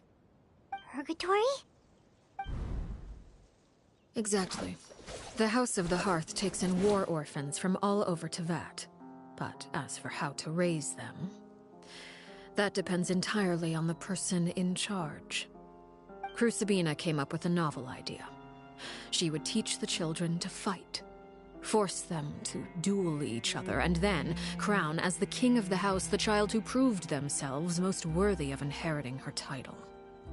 It's difficult to estimate the number of children who died or were maimed in the process. There's little I can say about the ones who died. The ones that emerged with permanent injuries, on the other hand, well, they still served a purpose. They would be handed over to the doctor to be experimented on, or sent away on dangerous missions. Nothing more than tools to be used and then discarded. So those were the experiments Clairvy was talking about. But what actually happened to her? You said that Clairvy was Crucibina's daughter, so if Clairvy tried to convince her to stop what she was doing, Crucibina probably would have listened, right? Despite being Clairvy's mother, Crucibina cared little for her daughter. She forced Clairvy to join the House of the Hearth only as a means to demonstrate her own impartiality as a mother, to prove that she treated all her children equally. Clairvy did try to convince her mother to change her ways, but it was to no avail. After her efforts failed, the only other option was to rise up and try to fight back. Unfortunately, the other children had already been thoroughly indoctrinated into the illusion of happiness Crucibina had created. Of course, there was one exception. Someone Clairvy's age who knew the truth about the House of the Hearth. Her name was Peruere. Wait, the friend that Clairvy mentioned? Friend, huh? I suppose we can call her that for now. Clairvy was a cheerful and passionate person with a tenacious spirit. Peruere, on the other hand, was rather cold-blooded. Her cold-blooded nature allowed her to see through Crucibina's facade. Yet, it was also this cold-bloodedness that prevented her from acting against it. At least at first. While Clairvy longed for freedom, Peruere was convinced that, amid all the fighting and violence, she would make it until the end. Despite their differences, the two became fast friends, united by their knowledge of the truth. Clairvy told Peruere that she hoped to create a real family, where no one would be killed or sacrificed. There may have been a certain naivete to her ideas, but Clairvy proved her determination many times over. She tried countless times to run away, ask for help, or expose the truth. But her efforts only earned her beating after beating. The only thing that kept her going was her strength of will. Even with her body racked with pain, she would still stand on her tiptoes and open the window at night. She and Peruere would look out at the moon together, a fierce longing for freedom shining in her eyes. But one day that light simply vanished. Oh no. What happened? Her hopelessness resulted from a culmination of things. 10 years had passed. 10 years worth of failure after failure. She and Peruere weren't children anymore, but finding any chance to escape still seemed as hopeless as ever. It was during this time that Peruere suggested a new plan. If escaping was out of the question, why not take down the very person sitting on top of this throne of lies? Mother herself. Clairvy rejected that proposal. She claimed that, as a famous harbinger, Crucibina possessed an unimaginable amount of power. Trying to kill her would have an incredibly low chance of success.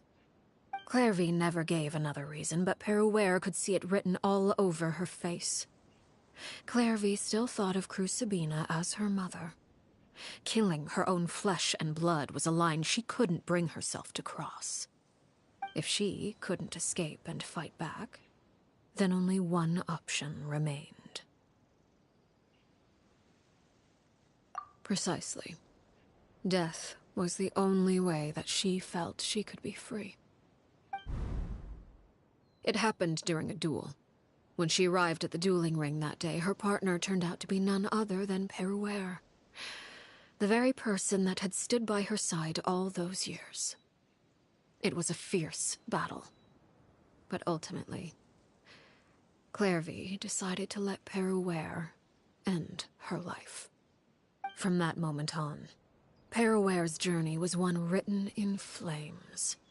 When the rain finally came and washed it all away, there she stood, the sole victor in Mother's endless game of slaughter. A trail of corpses strewn across her path to success.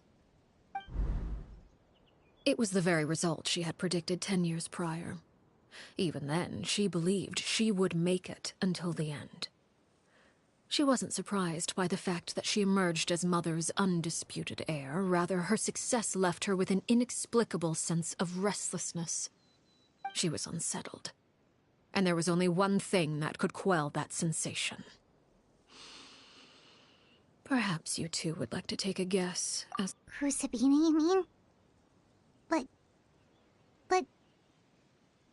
Correct.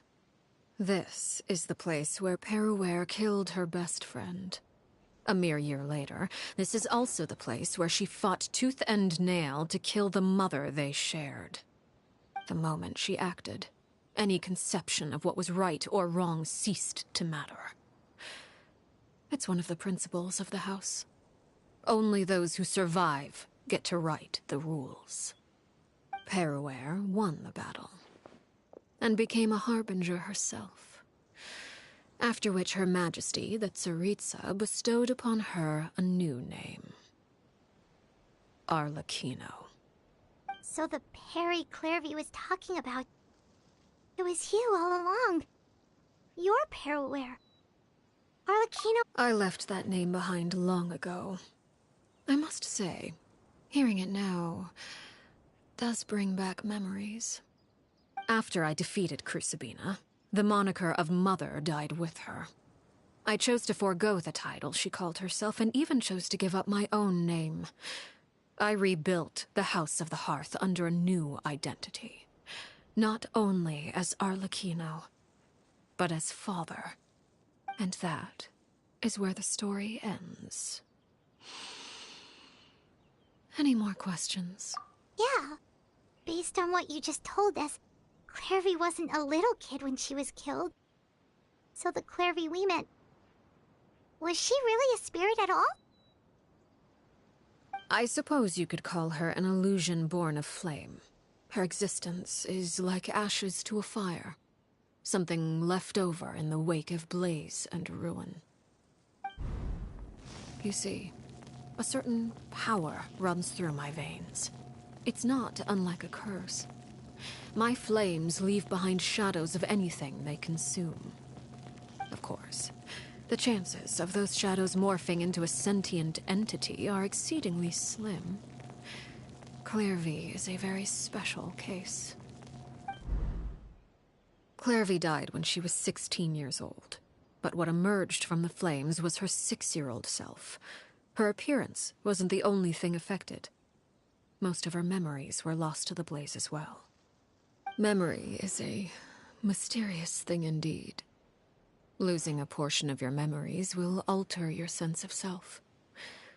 Lose 10 years' worth, however, and it would be like living in the past. Like returning to a version of yourself that never grew up. No wonder Paimon got such a weird feeling when we were talking to her. Perhaps I should put it this way. Clairvy is someone trapped in time. It may seem like she exists with us in the present, but she truly lives in the confines of her own past. So if all of that is true, then you must have known about Clairvy for a long time. Indeed. She's a rather volatile and unstable entity. Sometimes she would look after the children. She's even saved some of their lives.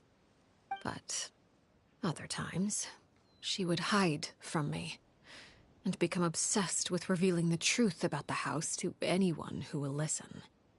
Shadows don't have the capacity to learn or grow.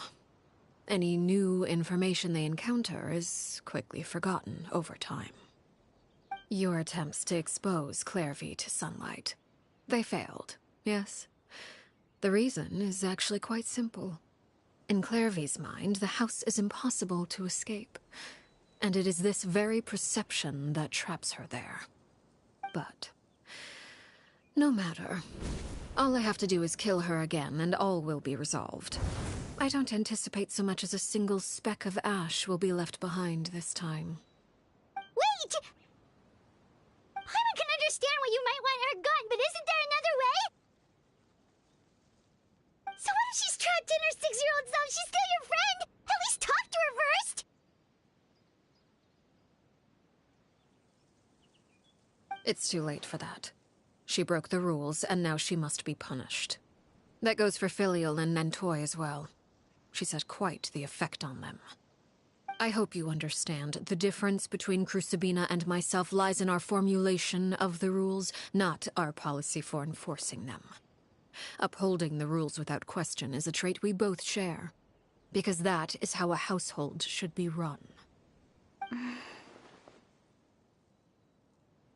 Is this really what you want to do? Whatever could you mean? Don't you want to say a proper goodbye at least? Whether as a killer or as a father, there are two things that must be avoided at all costs: anger and sorrow. Anger makes you impulsive. Sorrow causes you to waver. Well, it appears it's about time to proceed. Before we arrived, I told some of my well-behaved children to bring our troublemakers here by nightfall. I do believe I've kept my end of the deal. I gave your friends quite a bit more time.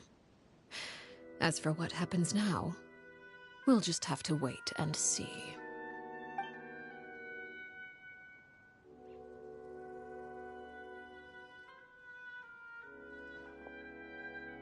Here they are, Father.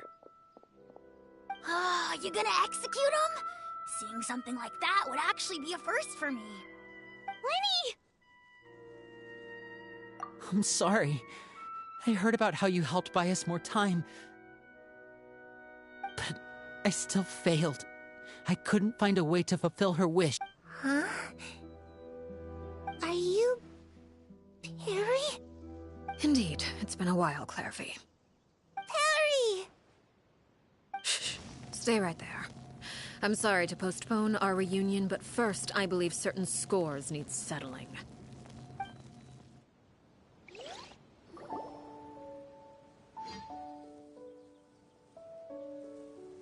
Father, let me explain.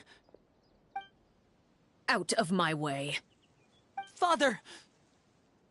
You chose to conceal a threat to the house. And for that, you must be punished. Overall, however, I suppose your wrongdoing is hardly the most egregious of the bunch, so I'll deal with your punishments later. As for right now, the more pressing concerns are the traitors among us. By traitors? Do you mean us? Father, let me explain. We didn't mean to... Fultz, why don't you share what you heard? Yes, Father. Secret Midnight Meeting number 3. Participants: Filial, Nantoy, Sato, Toddy. Nantoy clearly said, "If only Father wasn't the one who took us in." Sato added, "I'm sick of this life. I just want to live as a normal person." Filial was the worst of them all. She called us crazies and said a bunch of mean things about Father. I did not! You're lying! Fultz is trying to frame us! It's not like I'm the only one who heard those things. After that, you and Toddy and a bunch of other people started talking about Clairvy. You were using all those things Clairvy brought up as an excuse to question Father. We're birds locked in a cage. The only way out is to destroy it. That's what you said, wasn't it? You little... You just want me gone, don't you? What did I ever do to you, huh? And you, Sheplo, have you forgotten who stood by your sickbed, watched over you, and changed your dressings? Come on, let's hear it then. What's your reason for all this?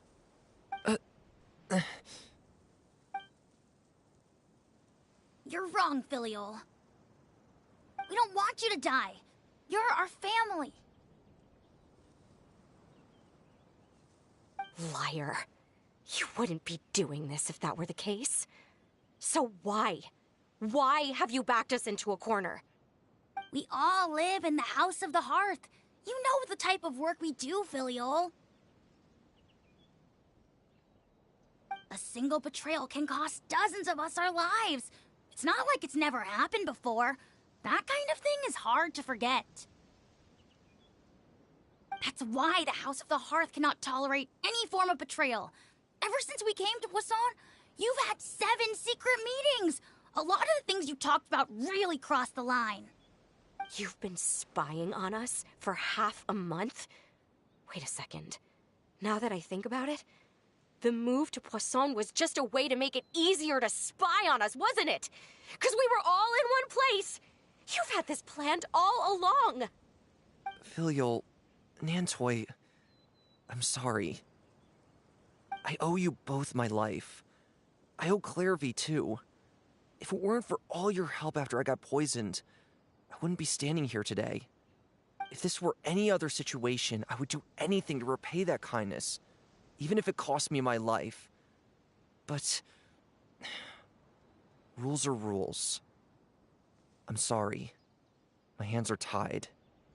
Why? Why? That's enough, Filial. We made a mistake, and we should own up to it. We broke the rules, plain and simple. And now we have to face the consequences. I'm sorry, Sheplo. Fultz. I'm sorry, Father. We accept our punishment. Chapleau, according to the rules of the House of the Hearth, how should these traitors be punished? All those who betray the house pay with their lives. And so it shall be.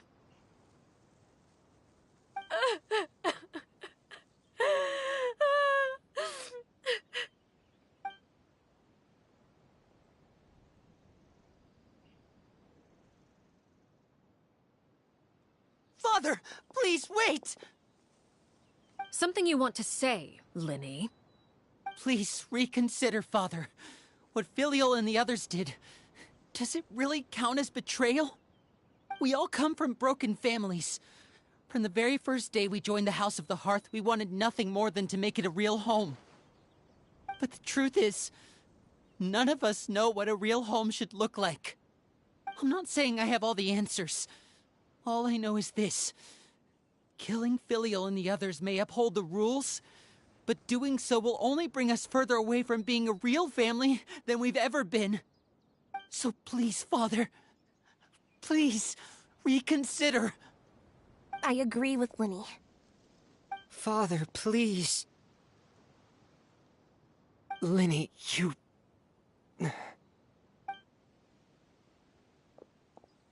I also agree with Linny.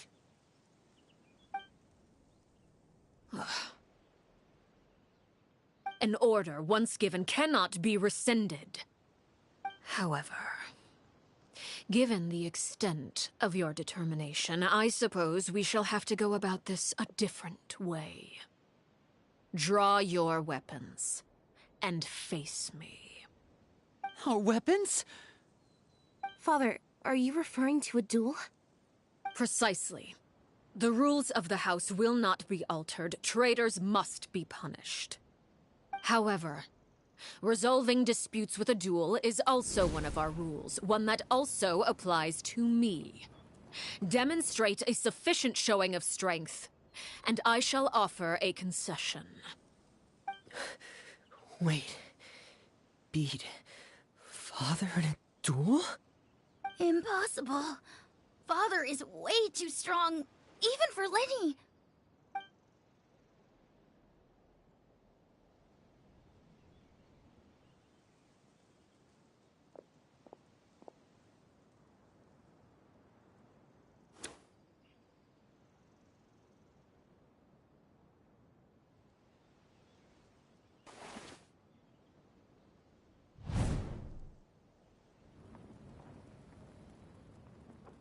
Did you hear that, Traveler? Lenny and the others have to duel the knave. What should we do? Can they really win something like that? If they lose, those people from the house are really gonna be executed. Hey, are you listening?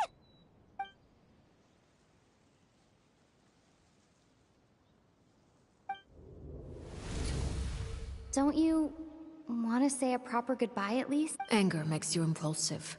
Sorrow causes you to waver.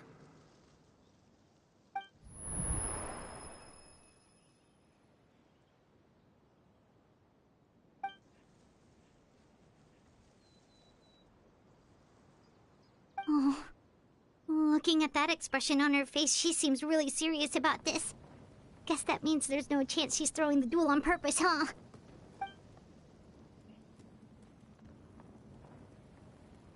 When guests are around, families are often on their best behavior. And any disputes are less likely to escalate. When the time comes, make the choice that you deem most appropriate in the situation, and lend your help to the House of the Hearth. What's wrong, Traveler? Hey, where are you going? Traveler?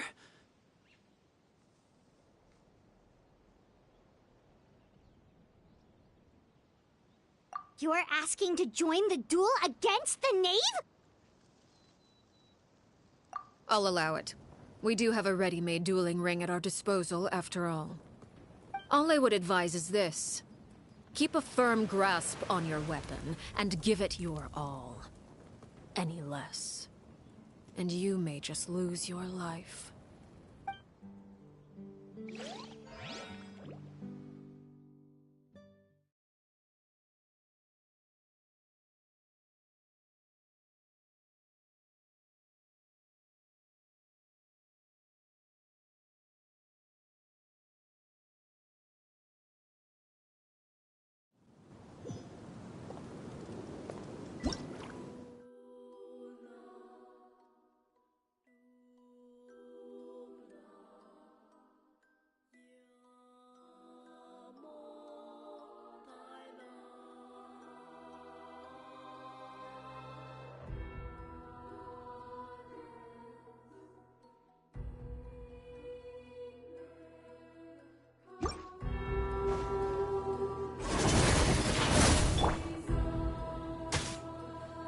With these rising flames!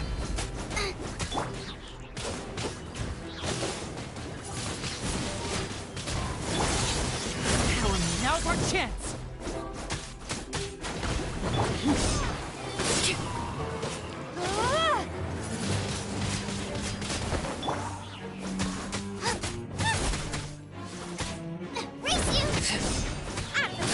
What pitiful attacks! I thought I taught you. Father's even stronger than I expected. Come on, we can do it. What pitiful attacks! I thought I taught you better.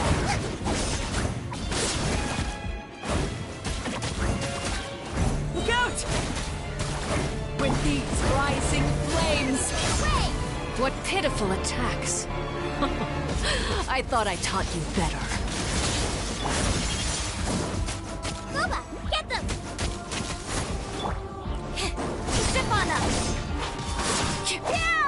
And voila!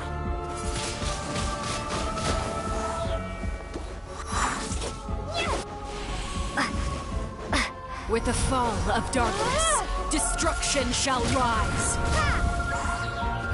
Have a taste of purgatory. You alright?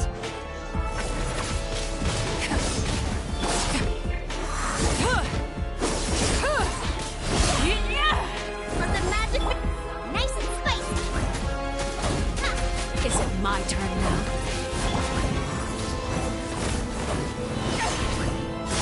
Try to pace yourself.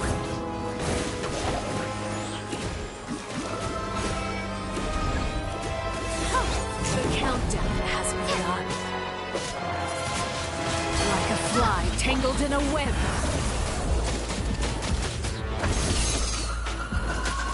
How amazing. Now's our chance! These rising flames. Prepare to be blown away. Is it my turn now? Closer now. Steady, go! Hi. Father's even stronger than I expected. Is it my turn now? Windblade.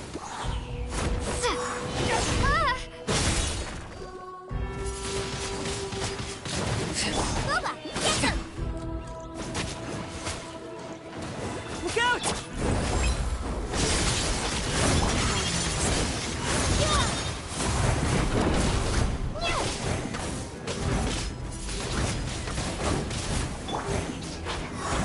Closer now.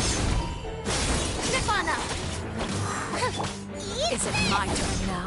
Watch out for Father's movements! Not bad. You've proven to be a worthy opponent after all. Hi. Over here. The countdown has Let the begun. magic begin. Yeah! Prepare to be blown away. Father...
Nice and spicy.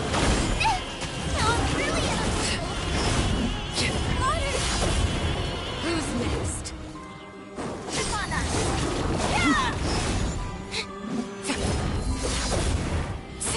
Now's our chance! Over here.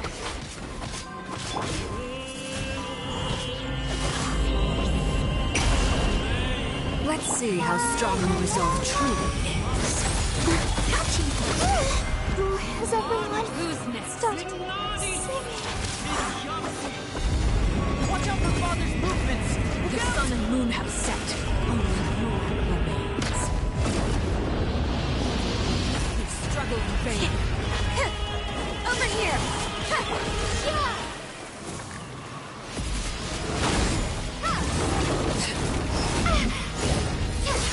Now's our chance! Over here. here!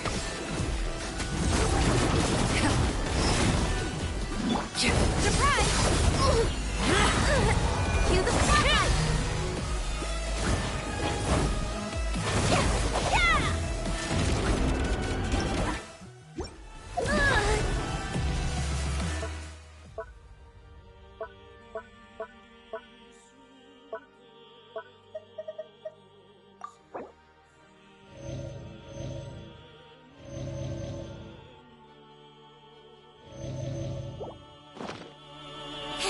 Watch out for Father's movements! Look out! Over here!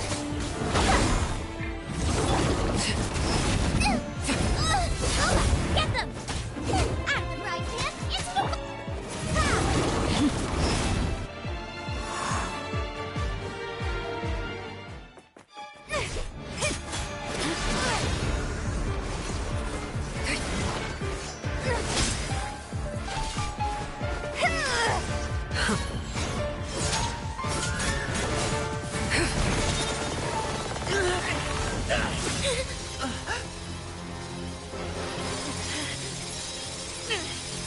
You should know better than to crowd in one place.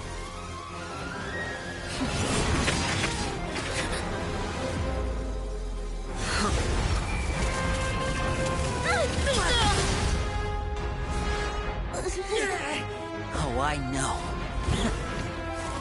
No! I'm sorry, Father!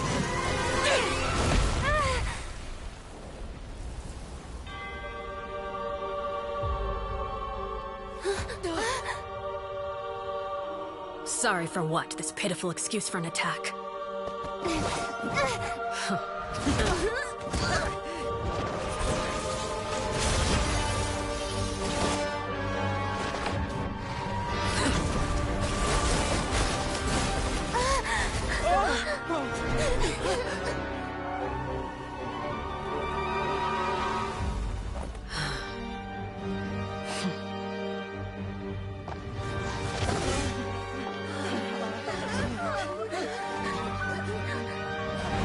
Father, no!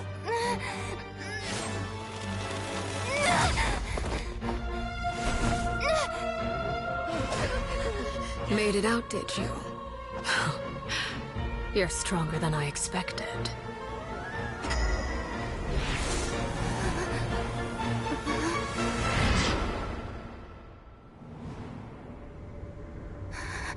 A crimson moon.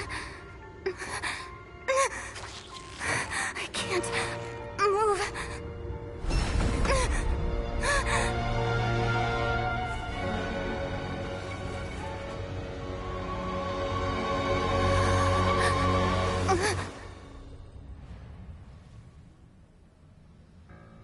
Still, not strong enough to beat me.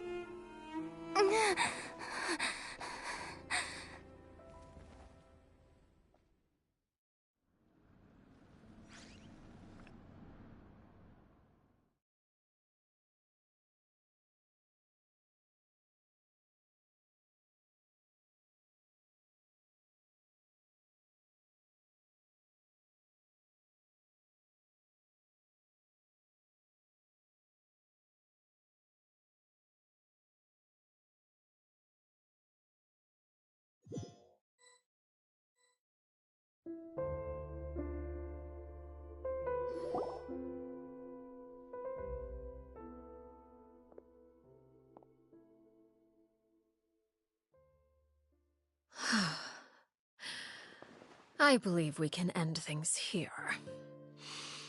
It's not often that we get to enjoy the company of guests, after all.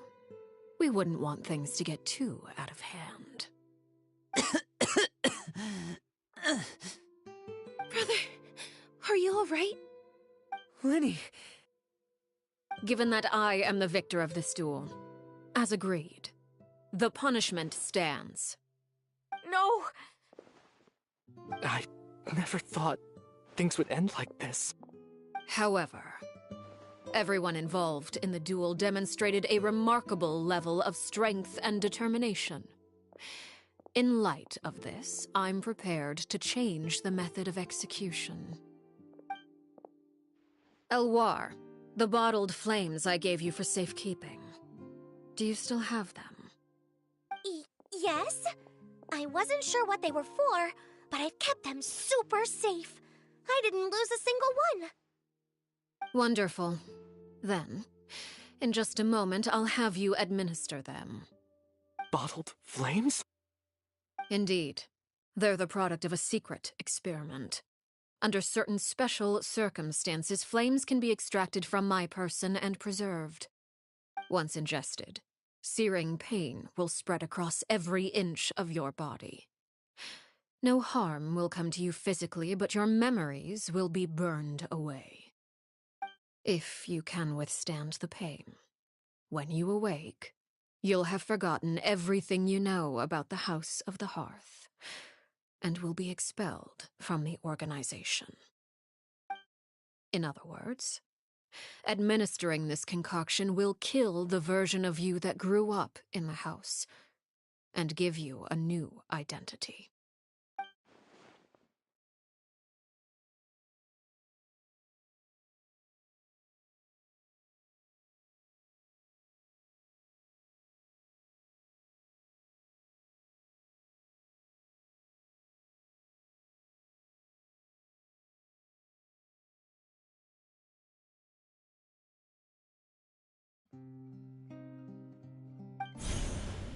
Memory is a mysterious thing indeed.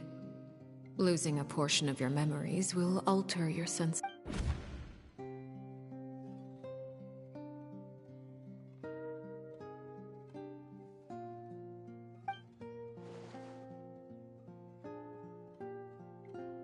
So, you're just letting us go, Father? You misunderstand. Memories are extremely important. Once consumed by flame, the version of you standing before me will die, and our secrets will die with you. So no, I don't intend to just let you go, because the person who survives will be nothing but a stranger. Even so, I won't have to live in fear anymore. I'm sorry, Father. I'm sorry I let you down, but I really... Don't cry, Filial. You haven't left the house yet, so there are still rules to be followed, yes. Remember what I taught you. Anger makes you impulsive, sorrow causes you to waver. Don't let yourself be controlled by your emotions. Of course. I'll remember. Dry your tears, and go pursue the life you really want. Yes, Father. Chaplot, Foltz, Elwar, take them back to Poisson. And bring Linny and the others as well. I prepared 3 extra vials of bottled flames. As for whether to take them, the choice is yours. Goodbye, children. The next time we meet, I will no longer be your father. Thank you for all you've done for the house. I hope you have bright futures ahead of you.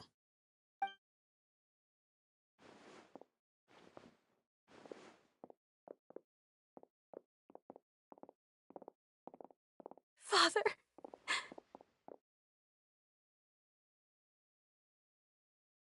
Let's go.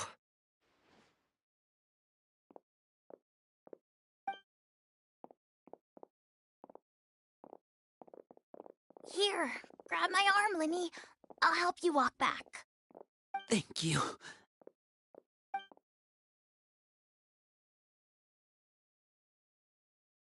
Clairvy.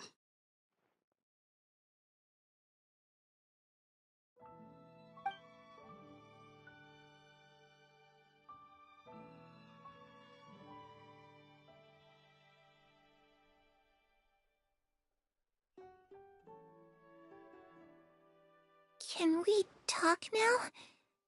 I've been waiting for a super long time. You really are Perry, aren't you?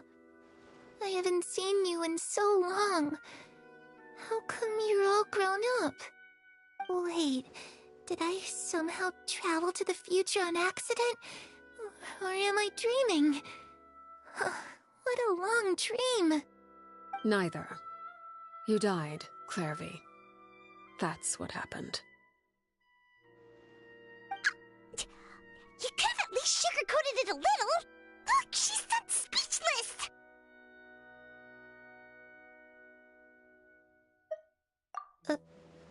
Oh. Okay then. Huh? That's it? You accepted it just like that? Yep. If that's what Perry says happened, then I believe her. Perry wouldn't lie to me. Plus, I don't really need to know why I'm like this. I'm more curious about what happens in the future. If you're a harbinger now, Perry, that means Mother is gone, isn't she? Can you tell me about it? I want to know what happened to her. And to me. You never stopped trying to defy fate. At first, no one believed you. You could only vent your frustrations to the moon.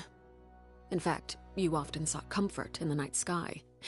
You wanted to see the aurora, so one night we promised each other we would go to Snezhnaya to see it together.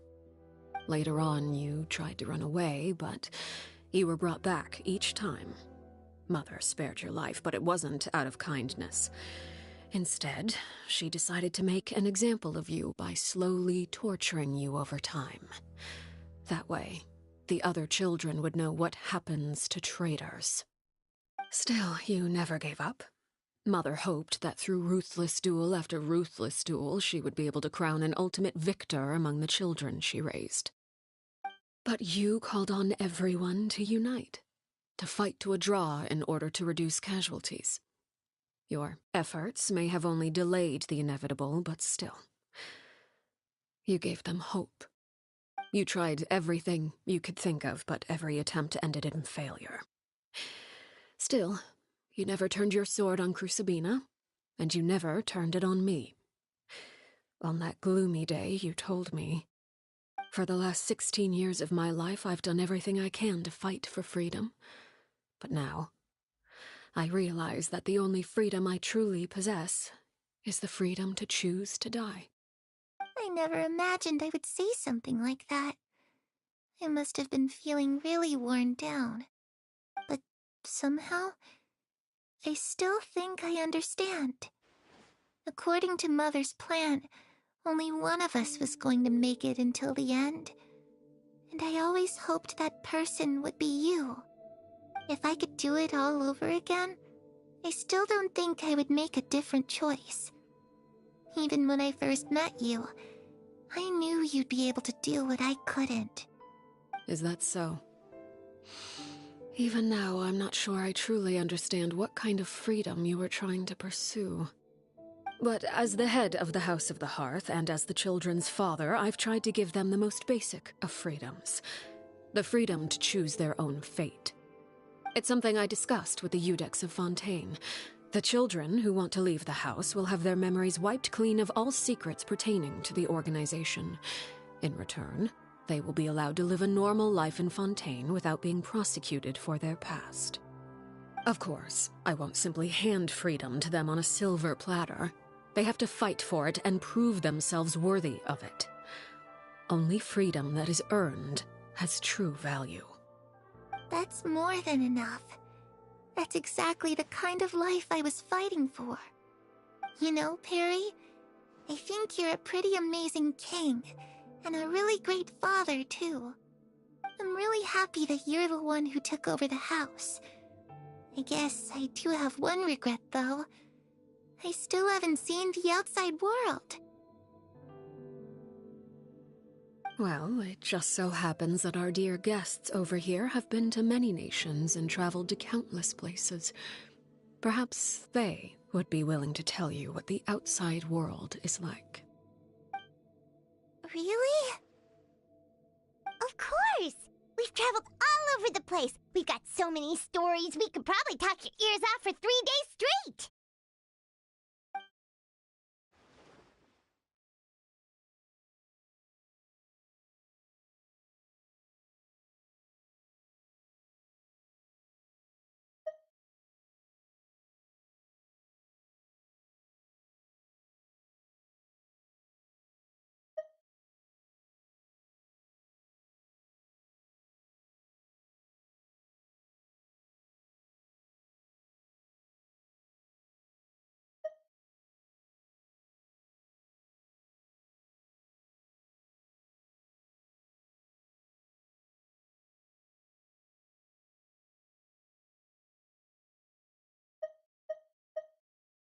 You know, I used to dream of being a bard. Playing the lute while singing into the winds of freedom. Even if there was no one there to listen, I would have continued to sing no matter what. Ah, that's where Mora comes from. I never knew that before.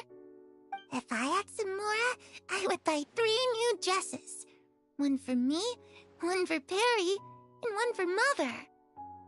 It's just too bad Perry doesn't like wearing dresses. And Mother, well, she probably wouldn't accept something like that either. I guess I'd just have to keep them all for me then. I could wear a different one every day.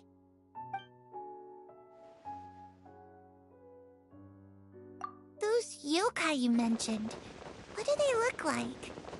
I once saw a drawing of this one guy with horns on his head and a super scary face. Are there any yokai like that? Oh, sounds like you're talking about an Oni. Yep, we've met one, and let Paimon tell you, they're not nearly as scary as they look.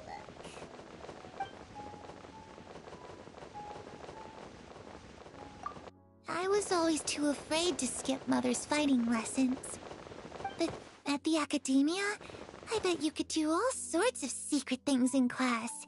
Things that have nothing to do with studying. I'm just kidding. Being able to study whatever you want without having to fear for your life actually sounds pretty great.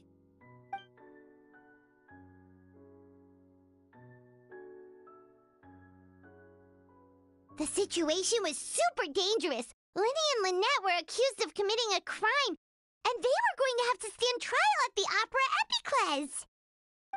Oh no, that must have been hard for all of you. What happened next? Don't worry, we were able to turn the situation around super quickly, all thanks to Detective Paimon, of course. How'd you do that? Come on, tell me.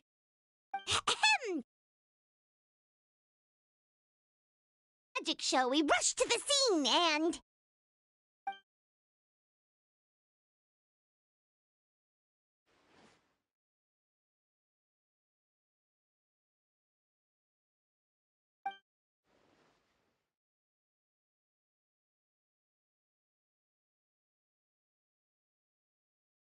Shadows don't have the capacity to learn or grow. Any new information they encounter is quickly forgotten over time.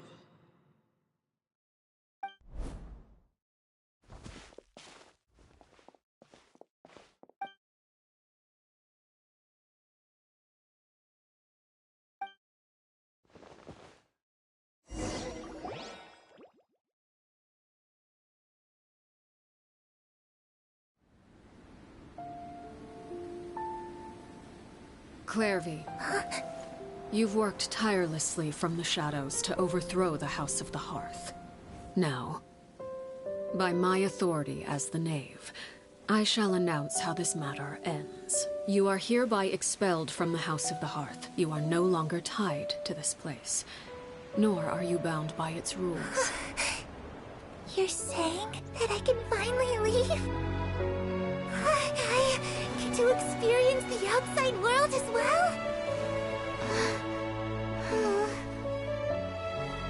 Oh, I almost forgot. There's no getting older for me. Still, seeing who you grew up to be makes me really happy, Parallel. Take care of yourself. Goodbye. May we meet again someday.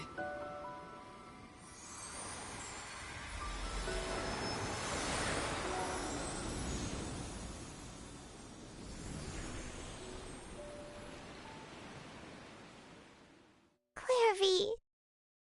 She left so soon. Paimon didn't even get to finish her story. I also have certain sentiments left unsaid.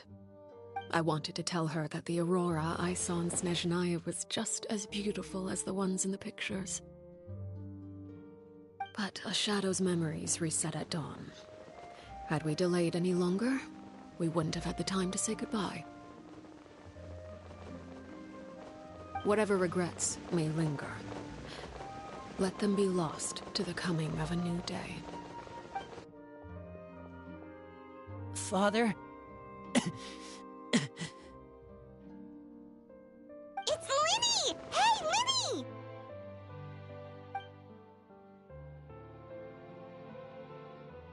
What is he doing back here? Let's go check it out.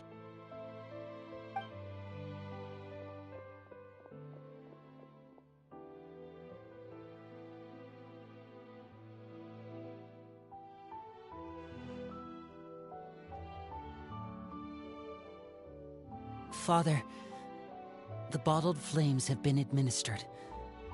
Filial and the others have left the house. And you? What have you decided? Thank you for giving us that choice, Father. But we never wanted to leave the house. It's the only home we've ever known. Lynette and Fremine feel the same way. They're recuperating back at the Hotel Bouffe Tété. But I decided to come back and tell you where we stood. I'm sure you're well aware of the expectations I have for you. I want you to follow in my footsteps and become the next king of the house. Yet you seem to have different ideas. I must admit, I'm rather surprised by your decision to stay. There's nothing wrong with choosing to live a quiet life. Leading this organization is a heavy responsibility, one not so easily carried by someone forced onto the throne. I just never understood what you saw in me. What made you believe I was deserving of that throne? You're brave, talented, and, most importantly, you cherish your family. You would do anything to protect them, even if it costs you your life.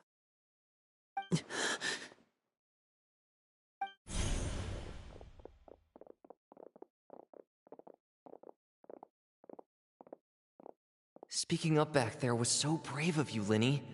It's all thanks to you that we were able to convince Father to back down. You're a hero, Linny. Hero? Father is the real hero. Had Father gone all out during the duel, there's no way I would have walked away with my life. She must have had it all planned from the beginning, from the very moment she suggested a duel. I'm not deserving of that title. I'm not strong enough or smart enough. You're wrong. In my opinion, all you need to be deserving of the throne is conviction and the necessary strength to act on it. We may have different ideas of what it means to be a family, but you can hardly be said to lack conviction. What you truly lack is strength. For someone of your talent, though, that's something that will come with time. Even without that strength, you still chose to face me in a duel, even though the odds were stacked against you. That capacity to honor your convictions is what I truly see in you. Father. No one knows what the future holds, what tragedy or triumph may be in store. Being at the head of this organization requires the strength of will to face whatever comes. Caution will only hold you back. If reaching a certain standard were required to go after what you want, I would never have succeeded in killing my predecessor. Back then, there was still a considerable gap between our abilities. Strength may decide the ultimate victor, but those who let a lack of strength dictate their decisions or undermine their convictions will never be worthy of the throne. I understand, Father. Thank you. Children must grow up to surpass their parents. Only then can a family continue to flourish. The road ahead is not an easy one, so I'll ask you one last time. Are you certain you want to stay? You've done so much for me, Father, and that kindness must be repaid. Plus, with Project Stuja at hand, there are many dangers ahead, and I, for one, don't intend to back down. protecting my family at all costs. That's my conviction. Then you're welcome to stay. As for Project Stuja, you need not be too concerned. If those cowardly businessmen and heartless dignitaries try to take us down, I'm prepared to teach them a lesson. Having members who longed for the light was our organization's last weakness. With those members no longer among our ranks, the House of the Hearth is like a spider hiding in the shadows. We need only wait for our prey to come to us. At present, our imperative is to use their plan to our advantage. In doing so, a crimson moon shall rise amid the frigid blizzards of winter. No demonstration of loyalty shall go unrewarded, and no sacrifice shall be in vain. As for the two of you, whether we meet again as friend or foe, I'll remember the camaraderie we shared in this moment. No matter how arduous the journey ahead, I hope we both reach our desired destination.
Didn't Linny say that Lynette and Fremine were recovering at the Hotel Bouffe d'été?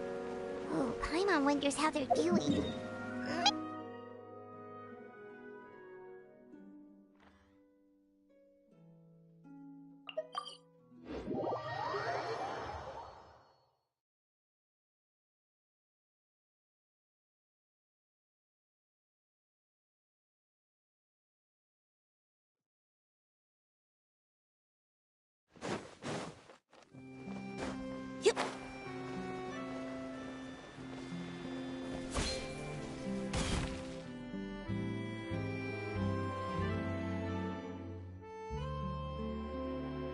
Lynette? Fremine? How are you feeling? Much better. Whew, what a relief! What about you? Are you feeling alright? I knew you'd come out unscathed. Us, on the other hand, well, we've been bedridden for 2 days. I couldn't even turn over. Oh, and I wanted to ask, is Claire V... gone? Linny and the other members have left Poisson and returned to the House of the Hearth. According to him, there haven't been any more sightings of a spirit roaming the house.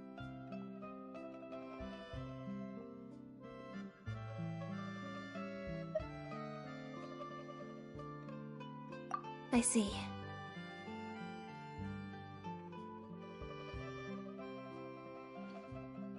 I'm glad. Father came to check up on us 2 days ago and told us about what happened with Crucibina and Clairvy. Actually, I've met Crucibina before.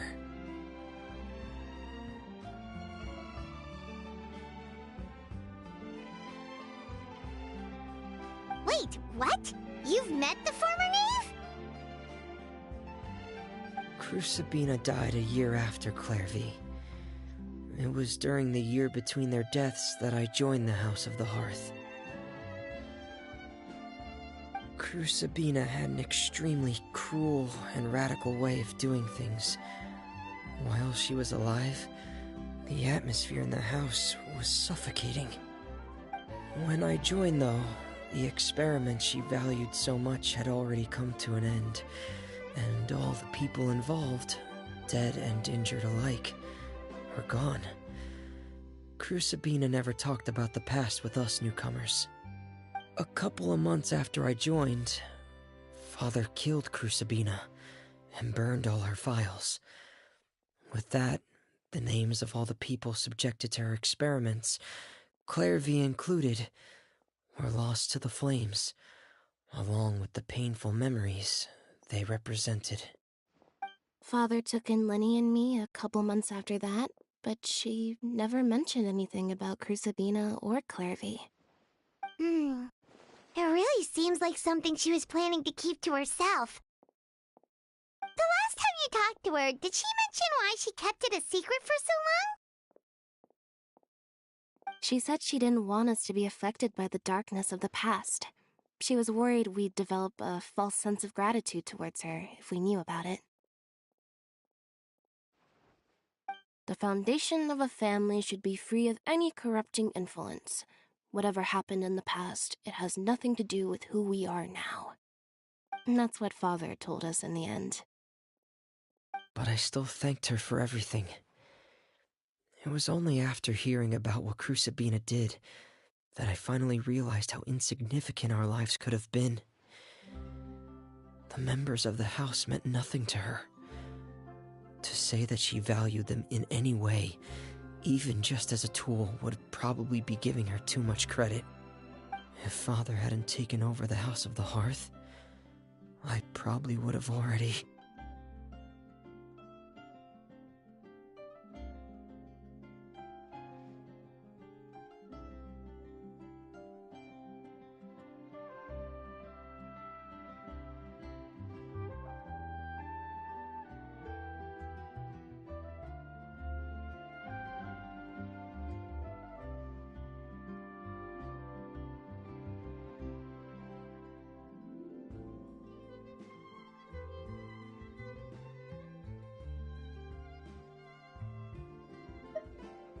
Father rarely brings up the fact that she saved us. She doesn't believe that being indebted to her should be what ties us together. But even if we didn't owe her anything, we would still choose to stay. Because this is our home. We may have arguments or times when we feel wronged. Some people may even choose to leave. But as long as Father is here, we will always have a home. Whether the path before us is bathed in sunlight or shrouded in shadow, we'll follow Father wherever she chooses to go. So I wanted to say thank you for helping us make it through this crisis. Without your help, we could have lost a lot more along the way. Oh, we didn't do anything, really.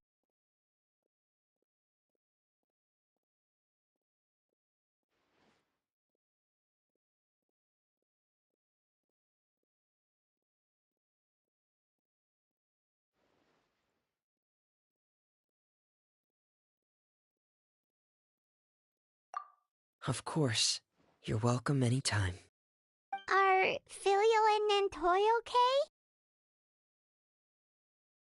I actually saw them at a cafe this morning. They didn't recognize me. From what I could tell, they were drinking coffee and talking about one of the operas that started running recently. They seemed happy. If I had to take a guess, I would say they finally found the kind of life they always wished for.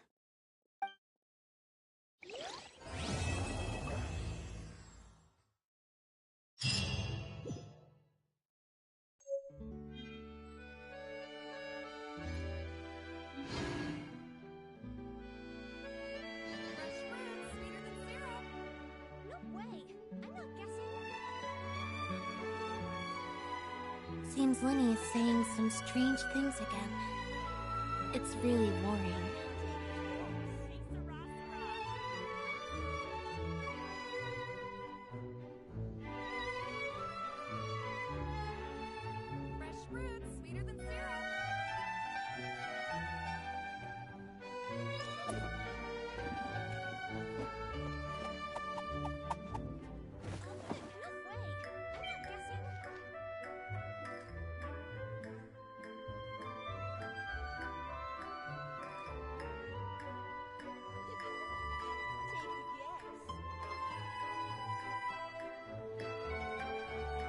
Entering standby mode. I hope nobody disturbs me.